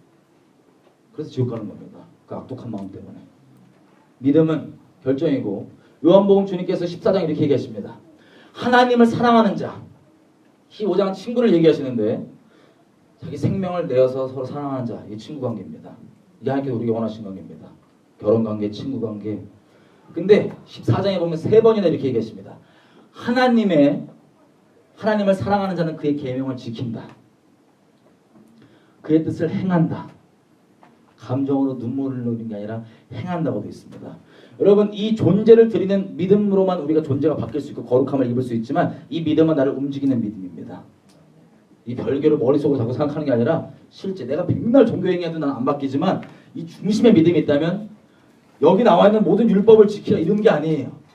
율법을 완성하신 예수님 또 다른 모양인 성령께서 율법을 완성하셨죠. 내 생명을 갖고 성령이 내 주인 자리에 있으면 그분께서 인도하시는 대로 나는 이미 순종하기로 결정했으니까 모든 율법의 요구가 로마서 8장 4절에 나와 있는 것처럼 이미 성령 안에 이루어져 있습니다. 그래서 그 말씀하신 걸 행하면서 하는 것. 이거 막 율법들 다 모아갖고 막 미친듯이 이거 막 종교행위 하는 게 아니라 살아있는 관계 가운데 그렇게 행하면서 순종하면서 하는 것. 이게 하나님께서 우리에게 원하시는 일상적인 동행입니다. 지식으로도 안 되고 신학 교리로도 안 되고 심지어 이 자리까지 나와서 제가 이렇게까지 얘기를 하는데 동의까지 할 수 있어요. 아 맞아. 근데 동의까지 해도 안 드린다 믿음으로 그러면 잘 안 듣는 게 더 나을 뻔한 겁니다. 얼마나 비참한 겁니까? 이스라엘 백성들 보셨어요. 세례 요한이 이 예수님에 대해서 막 구원해서 증거하니까 막 좋아하고 그래 저게 맞는 말이다 좋다. 막상 주님 딱 오시니까 중심 가운데 요구하는 바가 있거든요. 여러분 주님은 모든 인류를 용서하셨지만 그 용서를 누리는 사람은 십자가 자리에 들어온 사람밖에 없습니다. 언약은 같이 맺는 겁니다. 한 명만 맺을 수 있는 게 아닙니다. 여러분 결혼하는데 한 명만 이렇게 사랑해서 결혼하면 죄송해요. 관계가 엄청 그렇잖아요. 원래는 이 관계입니다. 우리가 좀 정했으면 좋겠습니다. 요한일서 1장에 보시면 이렇게 나와 있습니다. 제가 얘기한 게 너무 어려웠나요? 이게 가장 중요한 겁니다. 그래서 살아있는 관계 가운데 있으면 지금의 때 뭐가 옳고 틀린지 주님께서 말씀하신 것처럼 내 뜻대로 판단하고 내 명철, 내 기준대로 판단하는 게 아니라 내가 오직 듣는 대로만 판결 내리노라. 그 살아있는 관계 가운데 모든 진리를 인도하시는 그분 앞에 이제 갈 수 있는 겁니다. 요한일서 2장 보시면 5절 6절입니다. 누구든지 그의 말씀을 지키는 자는 하나님의 사랑이 참으로 그 속에 온전케 되었나니 이로써 우리가 저 안에 있는 줄을 아노라. 저 안에 거한다 하는 자는 그가 행하시는 대로 자기도 행할지니라. 여러분 이게 같은 얘기인 걸 계속 보고 있죠. 하나님께 정말 중심을 드리면 그게 무엇이든 내가 순종하기로 결정하는 거예요. 여러분 혹시 제 설교를 지난 설교를 들어보신 분 아시겠지만 전 똑같은 얘기합니다. 본질적으로 생명 안 드리면 주님 못 만납니다. 주님 거룩하시기 때문에 어쩔 수가 없습니다. 그래서 이걸 부담으로 여기신 분 있는데 부담이 아니라 당연한 겁니다. 여러분 순교는요 어떤 특별한 사람이 하는 게 아니라 예수 믿는 모든 사람들이 하고 시작하는 게 순교입니다. 근데 십자가에 죽은 내 것을 봐드리니까요. 그래서 이 정말 중심에 하나님을 내 모든 걸 걸어 사랑했던 마음이 있으면 이 믿음이 있으면 주님께서 이 믿음의 지경을 넓혀줄 수 있지만 근본적으로 이 믿냐 안 믿냐입니다. 주님을 믿음은 우리가 결정하는 겁니다. 이렇게 얘기합니다. 그 말씀이 심히 너희 마음에 가까워서 너희가 그것을 행할 수 있느니라. 이게 신명기에도 나오고 로마서 10장에도 나오는데 믿음에 대해서 얘기하는 겁니다. 믿음은 우리를 행하게 하는 겁니다. 우리 10년 가운데 내가 마음을 내어주고 이렇게 할 수 있는 겁니다. 반대로 생각해보면 우리가 죄를 행하는 거 쉽습니까? 어렵습니까? 여지껏 바꾸는 거예요. 대상을. 죄를 사랑하는 거 우리 쉬웠습니까? 어려웠습니까? 그럼 어떻게 행할지, 앞으로 어떻게 주님을 사랑할지 그 대상만 바뀌면 개념이 좀 이해가 되시죠? 근데 우리의 생명당 결심으로만 바뀝니다. 여기서 또 하나님께서 마지막 우리 이것만 얘기하고 좀 마칠게요. 그럼 이제 우리 주님만 따르실 거죠? 아멘. 주님이 가장 좋은 길로 인도하시는 거 믿으시죠? 실제로 믿으시죠? 하면서 갈 겁니다. 주님께서 그럼 이제 제 삶을 정말 맡긴다면 이분은 전능하시기 때문에 이분이 내게 말씀하신 것들 전능하셔서 내가 알아들을 수 있는 방법으로 절대 늦지 않게 내가 순종하겠다는 마음만 있으면 말씀할 수 있는 분입니까? 아닙니까? 아, 여기도 믿음 맡기시네. 다 들어오세요. 우리 주님은 전능하시고 어지러운 하나님이 아니시기 때문에 내가 정말 주님 앞에 무엇이든 성령께 순종하겠다는 마음만 있으면 내 명철을 의지하지 않고, 그러면 이분이 절대 늦지 않고 카이로스 때 내가 알아들을 수 있는 방법으로 내게 말씀할 수 있는 분입니까? 아닙니까? 아멘이시죠? 아멘. 여러분 여지껏 그랬냐 묻는 게 아니라 지금도 앞으로 중요하잖아요. 그죠? 우리는 오직 믿음으로만 삽니다. 진리를 믿는 믿음으로. 제가 지금 방금 말씀드린 거에 설마 이러면 그건 진리를 믿는 게 아니라 거짓말을 믿는 거예요. 우리는 믿음으로만 삽니다. 계속 진리를 믿는 믿음으로. 자, 그러면 우리 생명을 맡긴 주님께서 반드시 우리에게 말씀해 주시고 좋은 길로 인도해 주시겠네요. 우리 그분이 우리를 사랑하시니까. 그러면 당장 똑같은 질문입니다. 당장 이 문을 나가서부터 주님께서 나에게 명하신 게 있다. 그러면 아멘입니까? 아닙니까? 왜냐면 여러분들이 정말 중심을 들었는지 확인해 볼 수 있는 그런 자기 점검 질문들을 제가 드리는 거예요. 여러분 예수님 이렇게 무조건 순종을 따라가는데 그것 때문에 집안에서 나 완전 왕따 된다. 그래도 아멘입니까? 아닙니까? 아멘이고. 그것 때문에 학교에서 왕따 된다. 직장에서 왕따 된다. 아멘입니까? 아닙니까? 65억에 다 하나 쌩하고 심지어는 나 막 죽이려고 돌든다. 그래도 아멘입니까? 아닙니까? 주님이 다 기록해놓고 계세요. 아싸. 이미 뱉은 거 어쩔 수 없습니다. 거기를 가야 돼요. 거기를 가야 돼요. 지금. 아멘이고 그렇게 될지어다 하는 거 아시죠? 그리고 혹시 내 육신의 안주가 전혀 지켜지지 않는 그런 척박한 상황 가운데 평생을 산다 할지라도 주님만 따를 겁니다. 아멘입니까? 아닙니까? 너무 신나요. 이때 또 이렇게 높은 자리에 앉아갖고 저거나 이러시는 분들 나 어떻게 아멘이시죠? 이 믿음으로 가는 겁니다. 그 중심이 정말 주님께 이 중심을 드린 이유는 딱 한 가지입니다. 무엇을 순종하든 아멘으로 가는 것.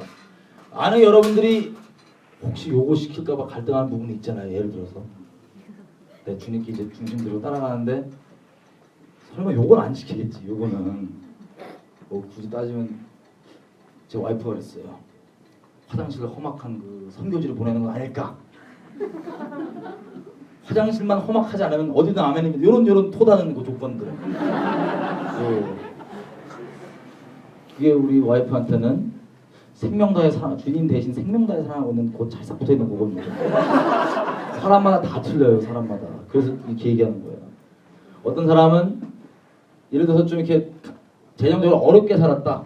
재정에 눌림이 있다는 사람들은 커서 돈 찌질하게 절대 못 살게 이런 분들도 있고, 예수 믿어도 아니면 쪽팔리면 안 됩니다. 별의별 게 다 있어요. 막. 그리고 순교도 막 종류가 많아요.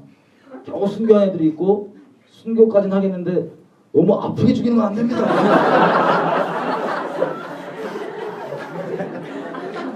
사람마다 그게 다 틀려요. 사람마다. 근데 그게 모든 간에 있잖아요. 만약 혹시 여러분 갈등하는 게 있잖아요. 그게 여러분 중심 있는 자리예요. 사탄은요 우리 그 한국 가면 식당에서 버튼 누르면 종업원이 네 하고 바로 오거든요. 사탄이 우리를 부르는 버튼은 바로 그거야. 이렇게. 그게 어떤 건데 사람마다 틀린데 내가 갈등하고 있잖아. 그것만 사탄이 톡 누르면 제가 바로 와서 이렇게 네 부르셨습니까? 바로 나옵니다. 그게 내가 딱 그 내 죄성이 딱 생명받아 사랑하는 그 자리. 요거만 안 됩니다. 그리고 주님 대신 내가 걔를 더 존귀 여긴다는 거예요. 주님께는 이렇게 고백하는 겁니다. 하나님 당신은 내게서 요것만큼도 안 돼요. 이거는 우리 주변에 있는 사람들도 다 봅니다. 정말 주님이 내 삶 가운데 영화로운 분이신지 아니신지는 삶도 다 나타나요. 그 중심을 딱. 어떤 분은 자녀일 수도 있습니다. 자녀를 내 새끼 이거 이렇게 해야 되는데 주님께서 혹시 얘를 달라 그러면 어떻게 이삭처럼 막 이런 거 막 그런 불길한 상상에 사로잡혔다면 그게 주님의 도전입니다.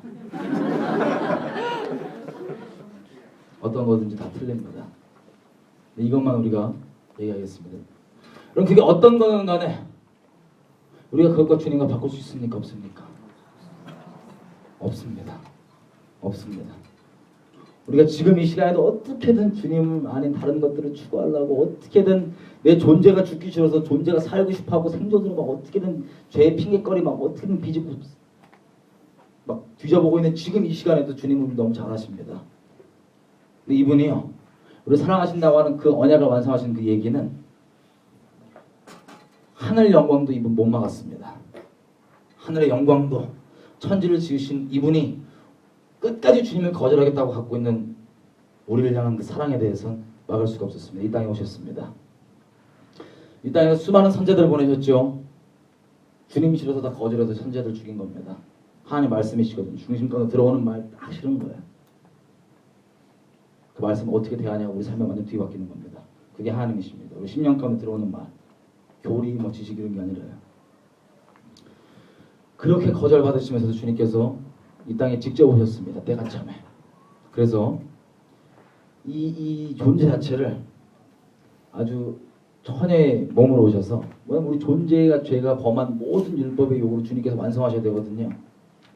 난지 8일째 만에 할례 받으시고 이런저런 율법들 본질적 의미 그대로 다 완성하시고 만복의 근원이신 그분이 우리 죄를 대신해서 나무 아래 달리셨습니다. 십자가 아래 달리신 건요, 이벤트로 나중에 십자가 자랑하려고 이게 문의 때문에 그런 게 아니라 율법 때문에 그렇습니다. 나무 아래 달린 자마다 저주 아린 자니까 우리 저주를 대신 감당해 주셨습니다. 그게 우리 주님이십니다. 이 땅에서 일어나는 어떠한 수치도, 어떠한 핍박도, 어떠한 꼴도, 그리고 심지어 하나님 입장에서 자식을 내어줌도 우리를 얻기 위한 이분의 사랑에서 어떤 것도 막을 수 있는 건 없었습니다. 이런 이분께 우리가 무엇을 못 드리겠습니까? 여러분, 우리가 주님 앞에 무엇을 받을까, 뭘 얻을까, 이거 이전에 주님은 이미 우리에게 다 내어주셨습니다.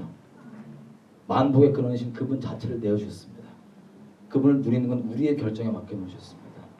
놀랍게도. 정신이 같이 기도했으면 좋겠습니다. 여러분, 이제 4일 동안 오늘, 내일, 그리고 다음 주 월화까지 계속 얘기할 건데 생각하실 게 이겁니다.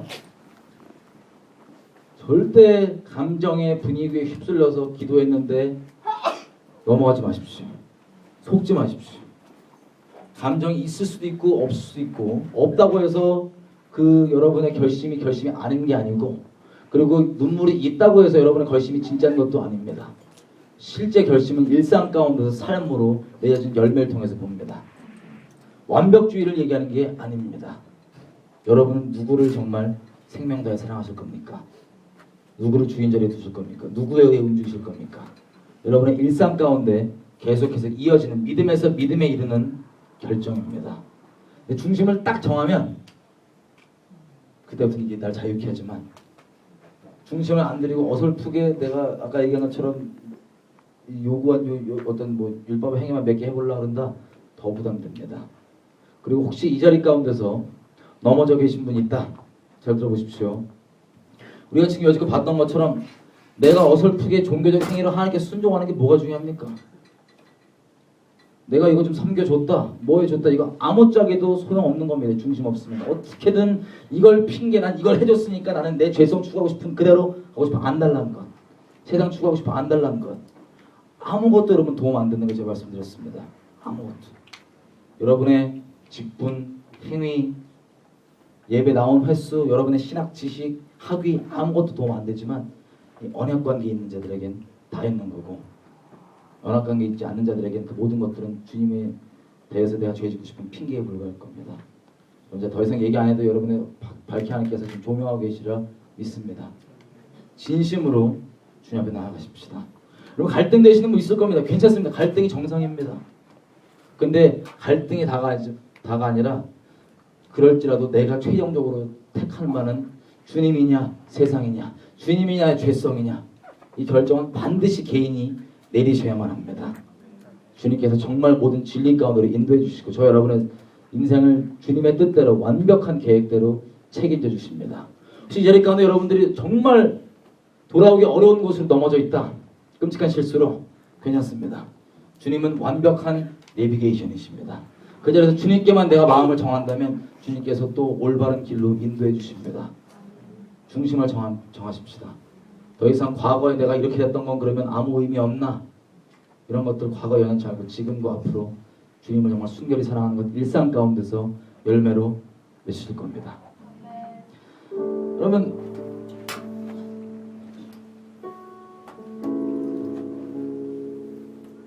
마음 가운데 주님 주신 대로 기도하고, 씨름하실 분 씨름하고, 반드시 결정 내리고 결정 내리시고 가십시오. 어려우면 누구도 못 도와줍니다. 죄송하지만 이 결정만큼 주님께서 우리에게 맡겨놓으셨습니다. 이 결정은 한 번이 아니라 계속 지속되는 얘기입니다. 이 결정을 했다가도 넘어지신 분 계십니까? 다시 일어나십시오. 주님께서 이미 십자가 다 처리하셨습니다. 내 죄악의 핑계로 죄악 가운데 머무는 것이 아니라 다시 그 죄악을 떠나서 주님께 따라가십시다. 내 연약하고 부끄러워도 내 중심을 주님께 드린다는 건 내 자격, 내 의로 산다는 게 아니라는 것은 바로 그 얘기입니다. 그래서 전진하십시다. 아직 한 번도 주님께 마음 주신 적 없으신 분은 마음을 결정하고 일회성이 아니라 영원토록 그렇게 사랑하기로 결정하십시다. 확 해버리는 겁니다. 사람마다 표현이 틀릴 수 있습니다. 머릿속으로 계산하지 마시고 아주 심플합니다. 나는 생명 다해 무엇을 사랑하냐? 주님이 나를 생명 다해 사랑하고 나 또한 주님을 사랑하나? 나의 존재는 계속 거절하지만 나의 더 이상 이 죄된 존재는 난 이제 더 이상 지긋지긋하고 더 이상 이것을 사랑하는 걸 나 정말 그치고 더 이상 미루지 않고 나 주님 사랑하고 주님만 따라갈 거다. 내 마음 다해서 내 죄성을 어떻게든 합리화해 주려고 하는데 머릿속에 찾고 있는 온갖 신학 교리들, 지식들, 그것들이 보장 안 되는 건 우리 양심이 알고 있습니다. 살아있는 관계 가운데 모든 진리 가운데 인도하시는 이분이 정말 내 주인 자리 가운데 있는 것 가운데 나의 모든 영광과 내 사랑과 내 모든 존귀를 받기 합당하신 유일한 분에게 내 삶을 드리는 이것, 결단코 미루지 말고 분위기에도 휩쓸지 마시고 정말 진심의 고백. 모양도 아시다시피 둘째 문제입니다. 자, 좀 기도하는 시간 좀 가졌으면 좋겠습니다. 기도하십시다.